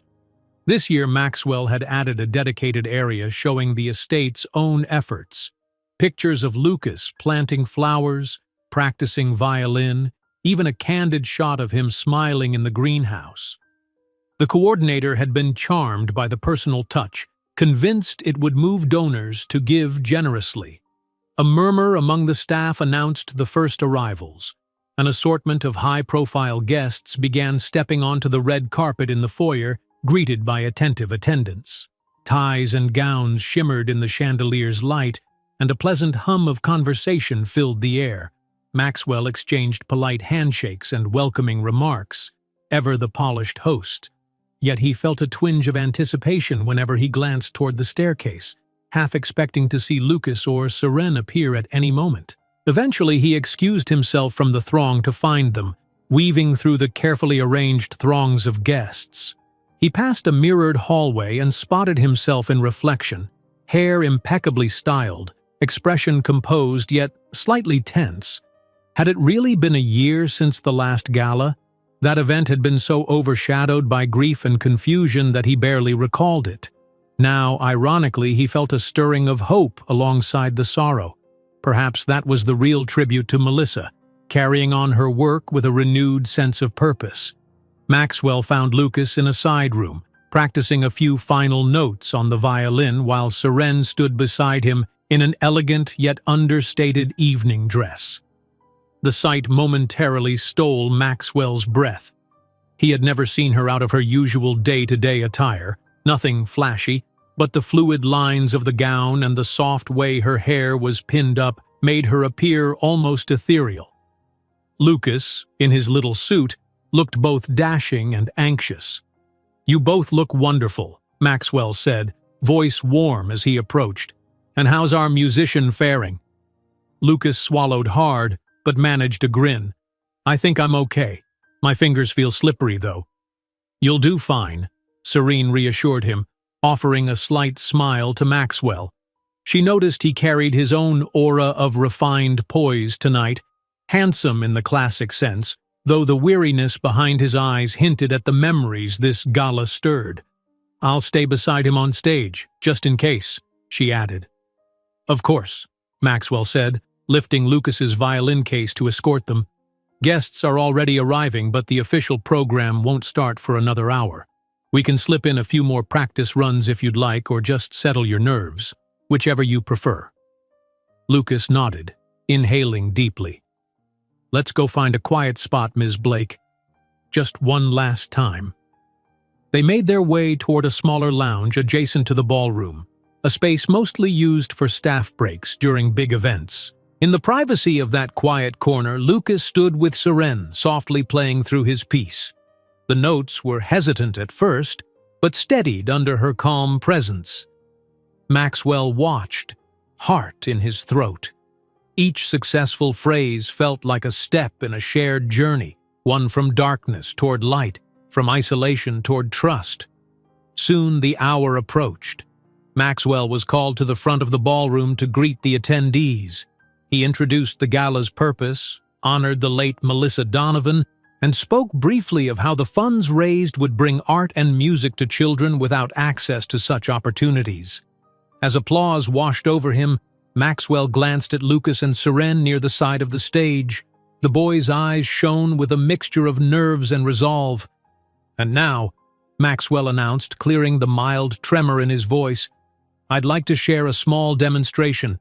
My son, Lucas, has recently found a passion for music, guided by a remarkable teacher, Ms. Seren Blake. If you'll indulge us, he'd like to play a short tune to show how art can transform a child's spirit." Polite curiosity rippled across the crowd. Seren gently guided Lucas to the center of the stage, violin in hand. As Maxwell stepped aside, the boy took position, lifting the instrument beneath his chin. Seren stood behind him, poised to accompany on a second violin she'd borrowed for the occasion. For a tense second, Lucas looked ready to flee, but then his gaze locked on his father's encouraging nod, and he steadied himself. The opening note emerged trembling, uncertain. Serene's bow joined his in a gentle harmony, guiding him through the melody they had rehearsed. Within moments, the trembling gave way to a fragile but growing confidence. A simple tune, nothing grand, yet in that grand ballroom it resonated with quiet purity. Each note seemed to carry a story, a child learning to trust again, a father witnessing rebirth, and a nanny whose caring heart wove it all together. When Lucas landed on the final note, the hush of the crowd shattered into warm applause. Some guests rose from their seats, clapping with genuine delight. Lucas turned red, beaming in a way that Maxwell had yearned to see for so long.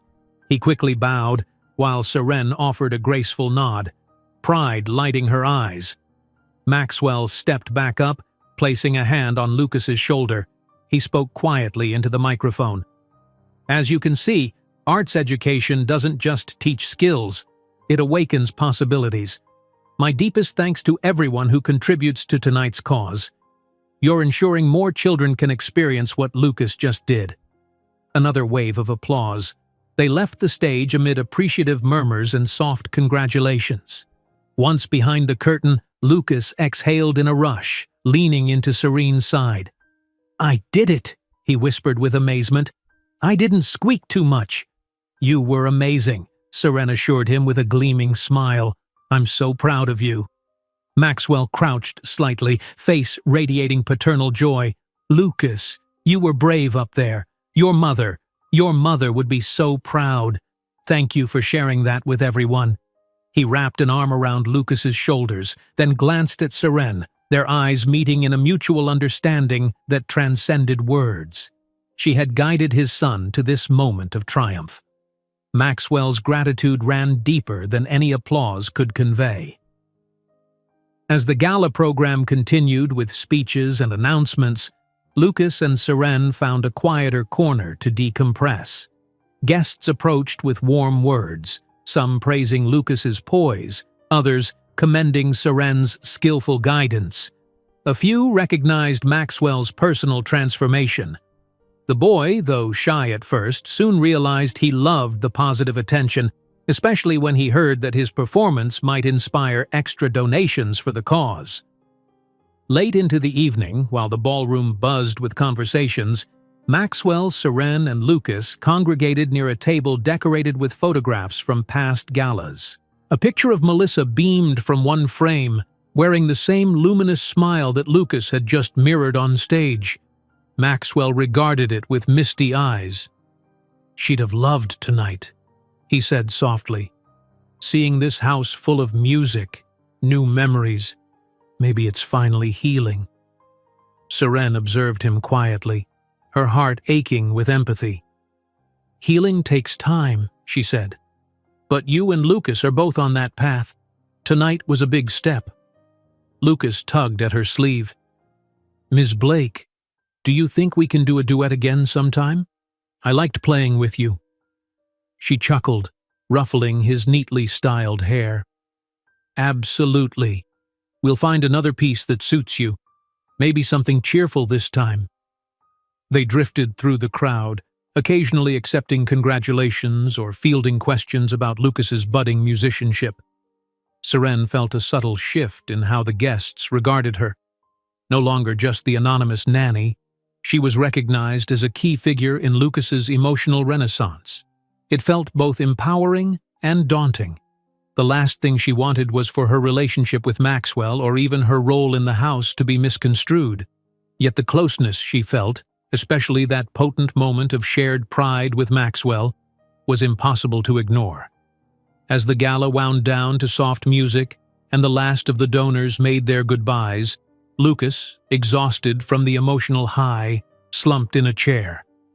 Serene coaxed him to rest, but the boy shook his head, determined to see the night through until Maxwell officially concluded the event. Near midnight, Maxwell took the microphone one last time, thanking everyone for their generosity. Pledges, he reported, had exceeded the previous year's totals by a significant margin. Cheers erupted, sparking applause and scattered toasts of champagne. Finally, guests began filtering out.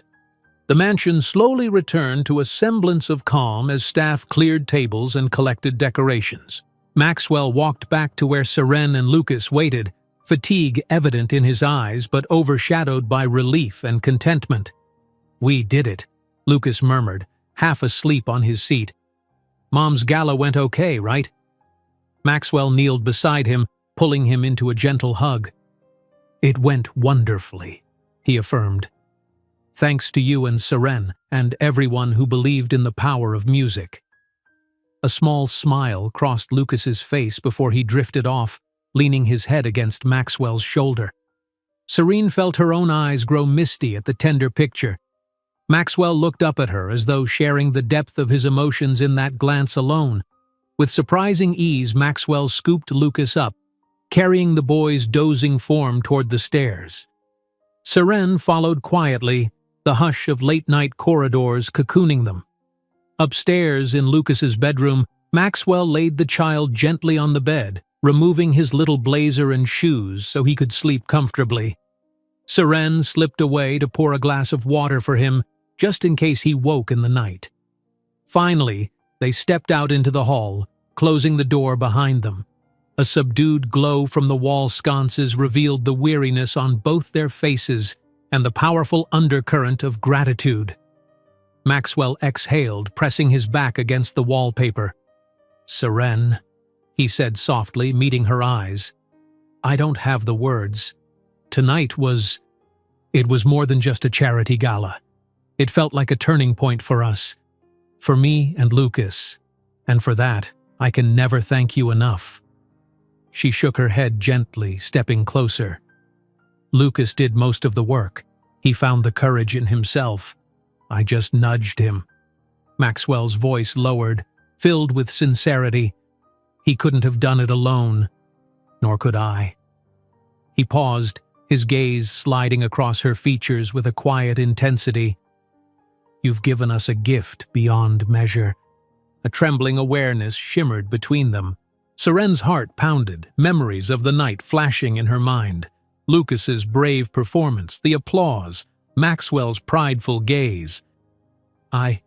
Well, it's been an honor to be part of it," she replied softly. They stood for a moment, words suspended.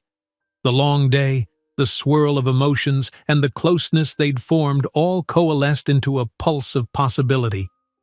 For an instant, Seren thought Maxwell might step forward, bridging the delicate space between them. But a distant sound of footsteps down the hall reminded them of the watchful house staff. Maxwell cleared his throat, straightening. "It's late," he murmured. "You must be exhausted. Get some rest. Tomorrow we'll talk. Maybe we can start planning the next piece for Lucas to learn." "Yes," she agreed, schooling her features into a professional calm. "Good night, Mr. Donovan." He offered a small, grateful smile. "Maxwell," he corrected gently. After all this, I'd prefer if you'd call me Maxwell." Her breath hitched, but she nodded, a faint smile curving her lips. "Good night, Maxwell." With that quiet exchange, she left him in the corridor, each step echoing in the hush. Behind her, Maxwell watched until she disappeared from view, his heart unexpectedly buoyed by a mixture of relief, triumph, and an undeniable yearning. In their wake, the mansion's grandeur felt warmer than ever, as though new life had been breathed into its marble halls. And somewhere, in the hush of night, the memory of Lucas's violin performance lingered, a testament to the power of shared hope, guided by gentle hearts. The morning after the gala felt like the calm after a storm, though, in this case, a storm of celebration rather than chaos. Sunlight poured through the windows, brighter than usual, illuminating motes of dust that floated lazily in the grand foyer. The staff, although tired from a late night of cleanup, moved with a buoyant energy. They whispered good-naturedly about the success of the event, the generous donations, and the sweet performance by young Lucas that had captured every heart. It was nearly mid-morning when Seren finally stepped out of her quarters. She had allowed herself a rare indulgence, sleeping in a bit longer. Still wearing comfortable attire rather than her usual neat slacks, she headed toward the kitchen, suspecting she might find a light breakfast or perhaps a cup of tea. She'd barely made it down the corridor when she noticed Marta, the housekeeper, bustling with an armful of linens. "Miss Seren," Marta called quietly, "I've just changed the linens in your room. Thought you might like fresh sheets after such a long night." Seren smiled, touched by the gesture. "Thank you, Marta. You didn't have to rush." "It's no trouble," Marta said kindly. Then, with a knowing wink, she added, "And congratulations on the gala. It seems to have gone splendidly. Everyone's talking about Master Lucas's violin piece, and about you, too." The remark brought a faint blush to Seren's cheeks. "He really did a wonderful job," she said softly, deflecting the part about herself. "I'm so proud of him." Marta's eyes glowed with maternal warmth. "He's lucky to have you here, both him and Mr. Donovan." And with that, she gave a small nod and carried on, leaving Seren to continue her path with the unspoken subtext lingering in the air. Entering the kitchen, Seren found only a couple of junior staff finishing up the last of the gala cleanup. She poured herself tea and settled by the window, letting the warm steam fill her senses while she replayed the night before. Lucas's brave notes, Maxwell's smile, the way he'd urged her to call him by his first name. Just recalling that private moment made her pulse flutter. She had to tread carefully. The line between her professional duties and the growing emotional connection with Maxwell was no longer clear. She reminded herself as she sipped her tea that her primary responsibility was Lucas's well-being. But was it so wrong to acknowledge that, in caring for the boy, she had also come to care for his father's struggles, his regrets, and the gentle kindness he tried so hard to hide? Her reverie broke when Lucas burst into the kitchen, hair disheveled from sleep. "Ms. Blake," he called brightly, "Dad said I can have the day off from lessons because I practice so much. Is that okay with you?" She laughed. "Of course, you deserve a rest after last night's big performance." Then, noticing his eager expression, she added, "Though if you want, we can do just a little play on the violin, purely for fun." He shook his head with a grin. "Nah, I'm good, but maybe tomorrow." Slumping into a chair, he yawned. "Dad wants to take me somewhere, but he wouldn't say where." "Somewhere?" Seren repeated, curiosity piqued. "Did he give you any hints?" Lucas just shrugged. "Nope. He said it's a surprise. I'm guessing maybe we'll go out for ice cream or something." Just then, Maxwell appeared in the doorway wearing a relaxed button-down shirt and khaki pants, a stark contrast to his usual business attire. His gaze settled first on Lucas, then on Seren, a friendly warmth in his eyes. "Morning," he greeted, nodding to them both. "I hope I'm not interrupting." "Not at all," Seren said. setting her teacup down. Lucas wriggled in his seat. "Dad, can you tell me now? Where are we going?" Maxwell chuckled, stepping further in. "Patience," he teased. Then, addressing Seren, "I was thinking, now that the gala has passed, maybe Lucas and I could use a father-son outing. And I realized something. Lucas hasn't been to the city's music hall since before his mother passed. There's a family-friendly matinee performance today, something light-hearted. I thought we might go." Lucas brightened, though a flicker of hesitation crept in. "You really want to go see music with me?" "Yes," Maxwell replied gently. "We've spent so much time making music here, I thought it might be fun to see professionals do it. No pressure, just enjoyment. But—" he paused, clearing his throat. "I'd also like you to come, Seren. If you're free, we could all make a day of it. Maybe get lunch outside the estate afterward." A surge of warmth filled Seren's chest. She wasn't sure if this was purely for Lucas's benefit or if Maxwell himself sought her companionship. Either way, she felt the invitation extend beyond simple duty. It was an acknowledgement of how integral she'd become. "That sounds lovely," she said, glancing between father and son. "If you both are sure you want me there." Lucas nearly bounced in his seat. "Yes, please come. Otherwise, it's just me and Dad. That's fine, but we'd miss you." That settled it. Serene couldn't resist the boy's hopeful grin. She agreed, and within the hour, the three of them were heading out in Maxwell's chauffeured car. The city's skyline shimmered as they approached, the sun reflecting off glass towers. Lucas pressed his nose to the window, marveling at the bustling streets below. It had been ages since he ventured beyond the estate, and excitement warred with a trace of nerves. The music hall, a stately structure with Grecian columns and an old-world facade, stood at the heart of the arts district. Maxwell escorted them inside, exchanging polite greetings with ushers who recognized him. Seren noticed on a hallway wall a plaque mentioning donors. Among them, Donovan Enterprises, a subtle reminder of Maxwell's philanthropic ties to the arts. They found their seats in a cozy row near the front, not too close to be overwhelming for Lucas, but near enough to appreciate the musicians.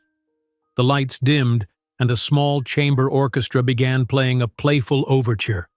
Soft violin, bright clarinet, the gentle rumble of cellos, it all melded into a cheerful tapestry of sound. Serene could practically feel Lucas's heart thrumming with delight beside her. Maxwell, too, leaned forward slightly, his typical businesslike demeanor relaxed, eyes reflecting contentment he rarely showed. At intermission, they wandered the foyer, admiring posters of upcoming concerts. Lucas excitedly pointed out a youth orchestra advertisement, proclaiming someday he might play on that stage. Seren offered a proud smile, half joking that she'd be there to cheer him on. Maxwell, listening to their banter, felt his chest tighten with a surge of gratitude. This was the family life he'd once feared was lost forever. After the performance, the trio strolled a few blocks through the city streets, stopping at an inviting cafe with an outdoor terrace.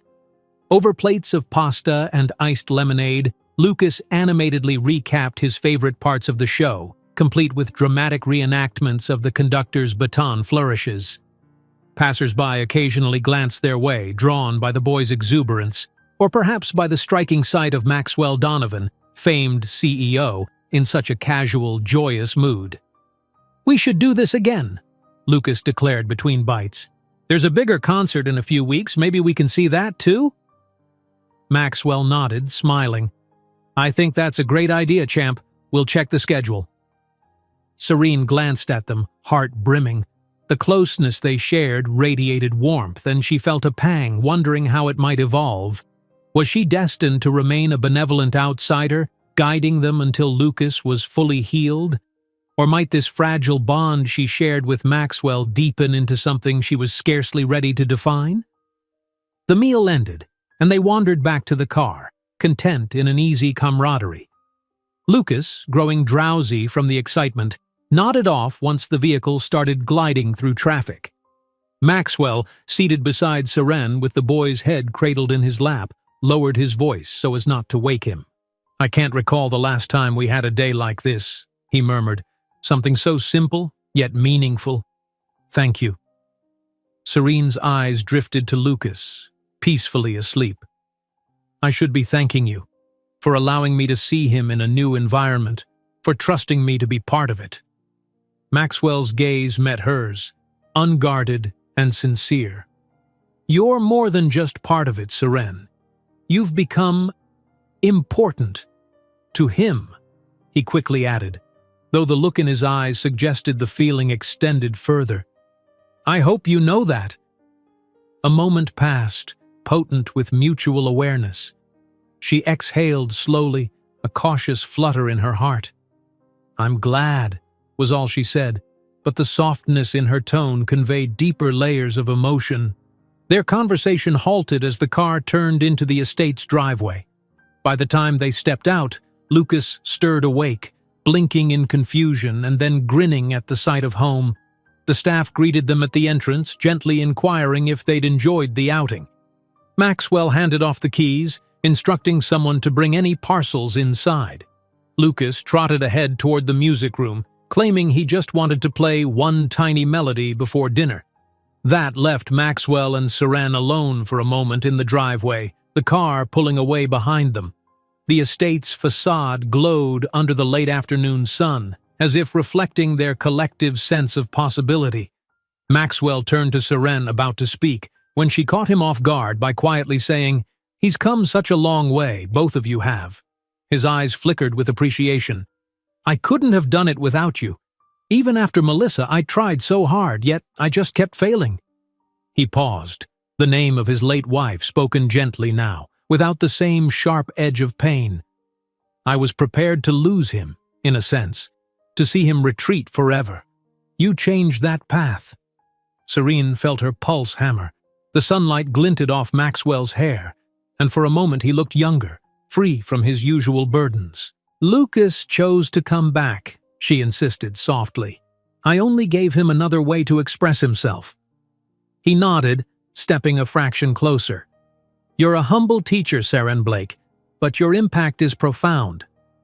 Then, that subtle note of caution drifted across his features, a reminder of constraints neither had voiced.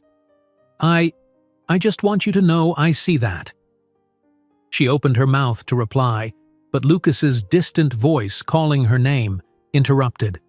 Serene offered Maxwell a gentle, parting smile before turning to follow Lucas's shout, leaving Maxwell standing by the grand doors. He stuffed his hands into his pockets, heart heavy with a mixture of longing and gratitude that refused to recede. Inside, the day continued with its usual routines. Dinner was served. Lucas practiced a jaunty tune. Staff tidied and retired. But the undercurrent of something more remained, hovering in the household's quiet corners. Maxwell hovered on the brink of exploring emotions he had long buried. Seren, torn between her professional role and the attachments blossoming in her heart. That night, both father and Nanny found it harder to sleep, their minds replaying the city excursion, the gentle companionship of shared music, and the unspoken hope that perhaps, beneath the roles they played, they might find solace in each other's arms. The Donovan estate, grand and storied as it was, seemed to lean in, listening for the next tune in a melody that had only just begun. Morning light filtered through gauzy drapes in the Donovan estate, unveiling the dawn of a day both ordinary and extraordinary. On the surface, it seemed like any other morning, staff bustling softly through corridors, Lucas darting between rooms in search of a misplaced pencil, and Maxwell perusing financial summaries over coffee. But underneath the routine, an unspoken weight pressed on hearts, as though everyone sensed that change lingered on the horizon. Seren awoke feeling restless. She'd barely slept, haunted by half-remembered dreams of orchard strolls and lingering smiles in lamp-lit hallways. The comfort she drew from the household, particularly from Lucas's blossoming joy, merged seamlessly with the complicated warmth she felt whenever her gaze snagged on Maxwell. Rubbing the last vestiges of sleep from her eyes, she headed to the small practice room to tidy up the violins, certain Lucas would want a morning session. She found him already inside, bright-eyed despite the early hour, tightening the bow's hair with surprising skill. "Morning, Miss Blake," he chirped. "I wanted to try a new piece I found in a book. It's a bit fast, but maybe I can handle it." "That's ambitious," she teased, stepping over. "But I like your enthusiasm. Let's see if we can break it down into sections." They spent the next half hour working on the piece measure by measure. Lucas fumbled here and there, frustration momentarily clouding his determination. Seren calmly offered corrections, praising each small victory. By the time Maxwell appeared at the door, his tie only half knotted, the boy had managed a modest but confident run of the melody. "That sounded rather impressive," Maxwell remarked, leaning on the frame. "Good morning, both of you." Lucas's eyes lit up, spurred by paternal approval.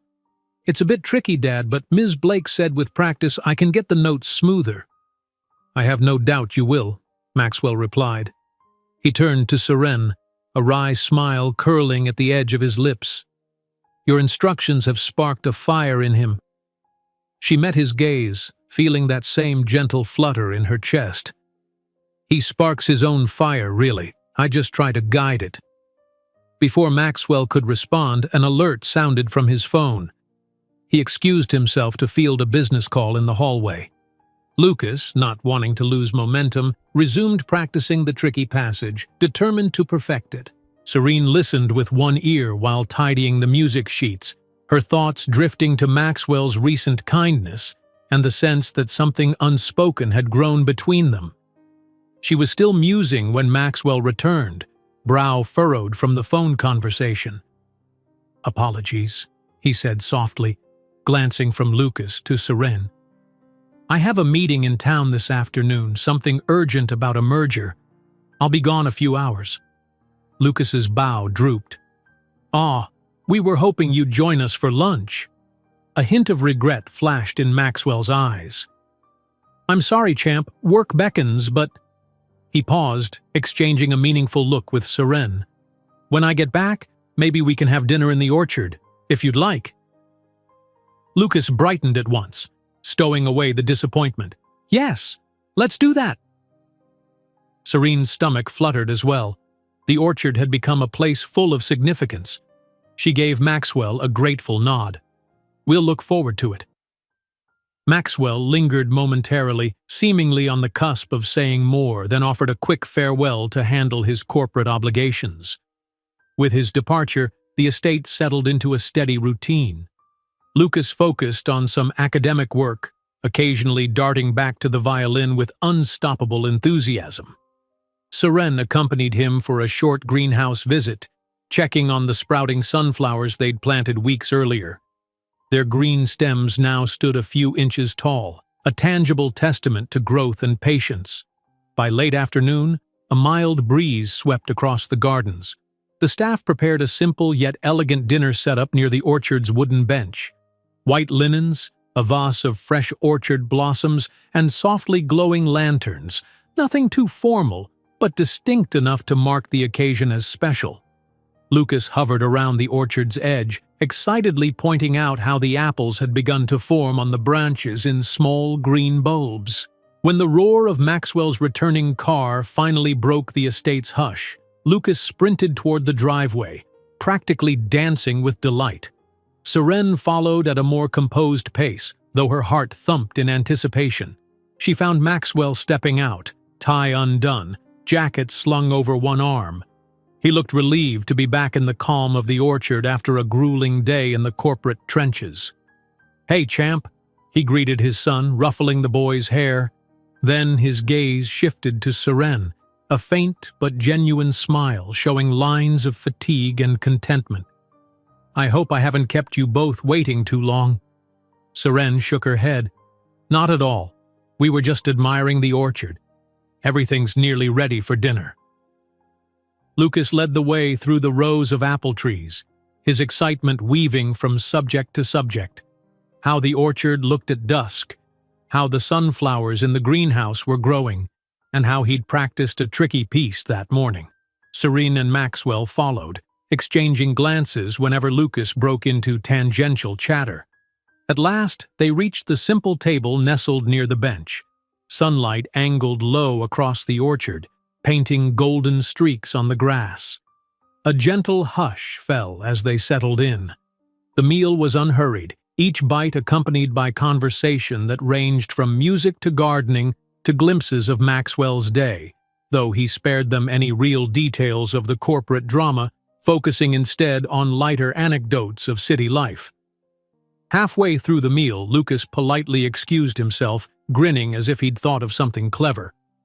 Serene watched him dash off, presumably to fetch something from the house.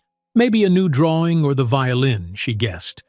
That left her alone with Maxwell in the quiet orchard, dappled sunlight turning the leaves overhead a vibrant green. They chatted idly about Lucas's progress and the house's calm after the gala, yet Serene noticed Maxwell's demeanor shift. He seemed contemplative, as if wrestling with thoughts beneath the surface. Eventually he exhaled and set down his glass. "There's something I've been meaning to say, or maybe ask," he ventured, his tone almost hesitant. She tilted her head, bracing herself for an unexpected question. "Yes?" He hesitated, eyes scanning the orchard's canopy.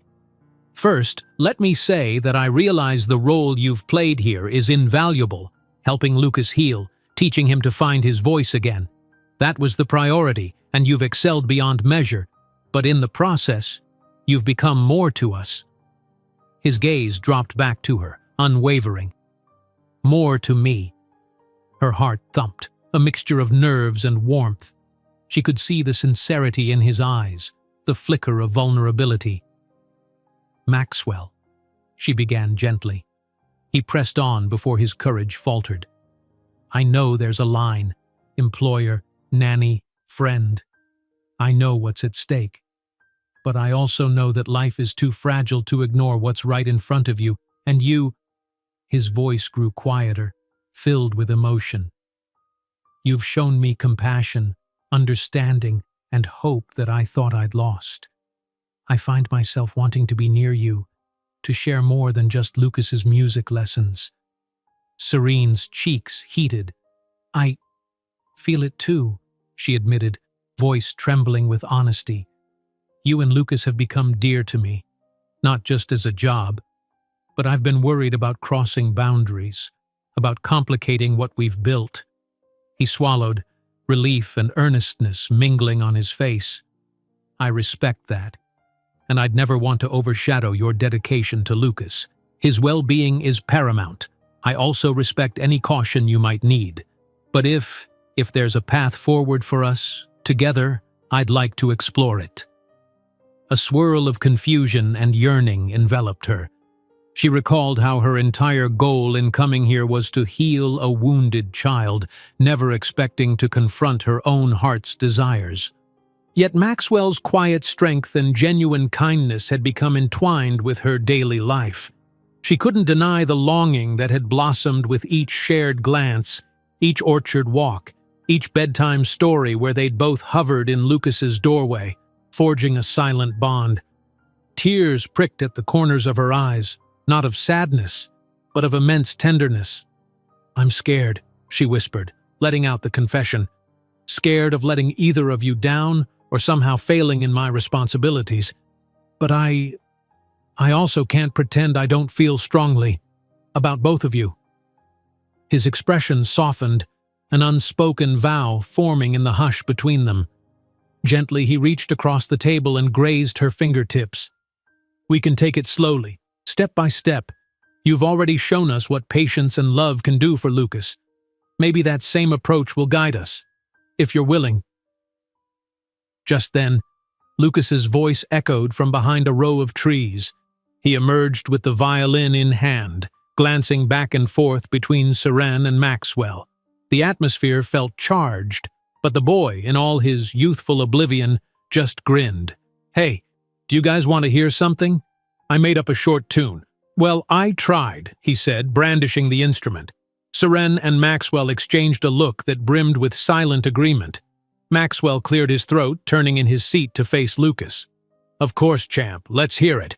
Lucas positioned the violin against his shoulder. The first notes were uncertain but spirited, a sweet little melody that meandered like a gentle brook. He closed his eyes, channeling the confidence he'd built over weeks of lessons. Seren found her own eyes damp, touched by how far he'd come. When the boy finished, Maxwell applauded softly, inviting Lucas closer. "That was wonderful," he praised. "You're learning to compose your own music now, huh?" Lucas blushed, setting the violin aside. "I don't know if it's any good, but it felt nice to play." "It was beautiful," Seren said, her voice soft with emotion. She glanced at Maxwell, aware that they shared an undercurrent of deeper understanding. The orchard's gentle hush and the swirl of late-day sunlight conspired to seal this moment in time. Lucas bounced on his toes. "Maybe we can all play something together soon, like a real trio, you know? I bet Miss Blake can teach Dad too." He laughed, the notion both silly and somehow plausible. Maxwell shook his head with a good-natured grin. "Let's start with me learning how to hold the bow first." Then, turning to Seren, he let his gaze linger with quiet gratitude. "But if Miss Blake's the teacher, I can't fail, can I?" Warmth radiated in Seren's chest as she recognized the subtle double meaning. In that hush, with Lucas humming an improvised tune, the orchard enveloped them in a fragile peace. Something had indeed shifted. The darkness that once clung to these grounds had receded, replaced by the promise of new growth, like the small green apples forming overhead or the sunflowers sprouting in the greenhouse. Nothing was certain. They would need open communication, humility, and the bravery to navigate uncharted emotional territory. But, as Lucas's bright eyes darted between them, brimming with boyish hope, and Maxwell's hand edged nearer to hers on the table, Seren felt a profound sense of rightness. The hush after heartbreak was ending, giving way to a melody that welcomed them all. And so, in the orchard where regret once lingered, father and son stood on the brink of a future illuminated by love and music, both guided and shared by a gentle-hearted nanny who'd taught them how to play through the pain and find the harmony within. If you enjoyed this story, don't miss the next one. Just click on the screen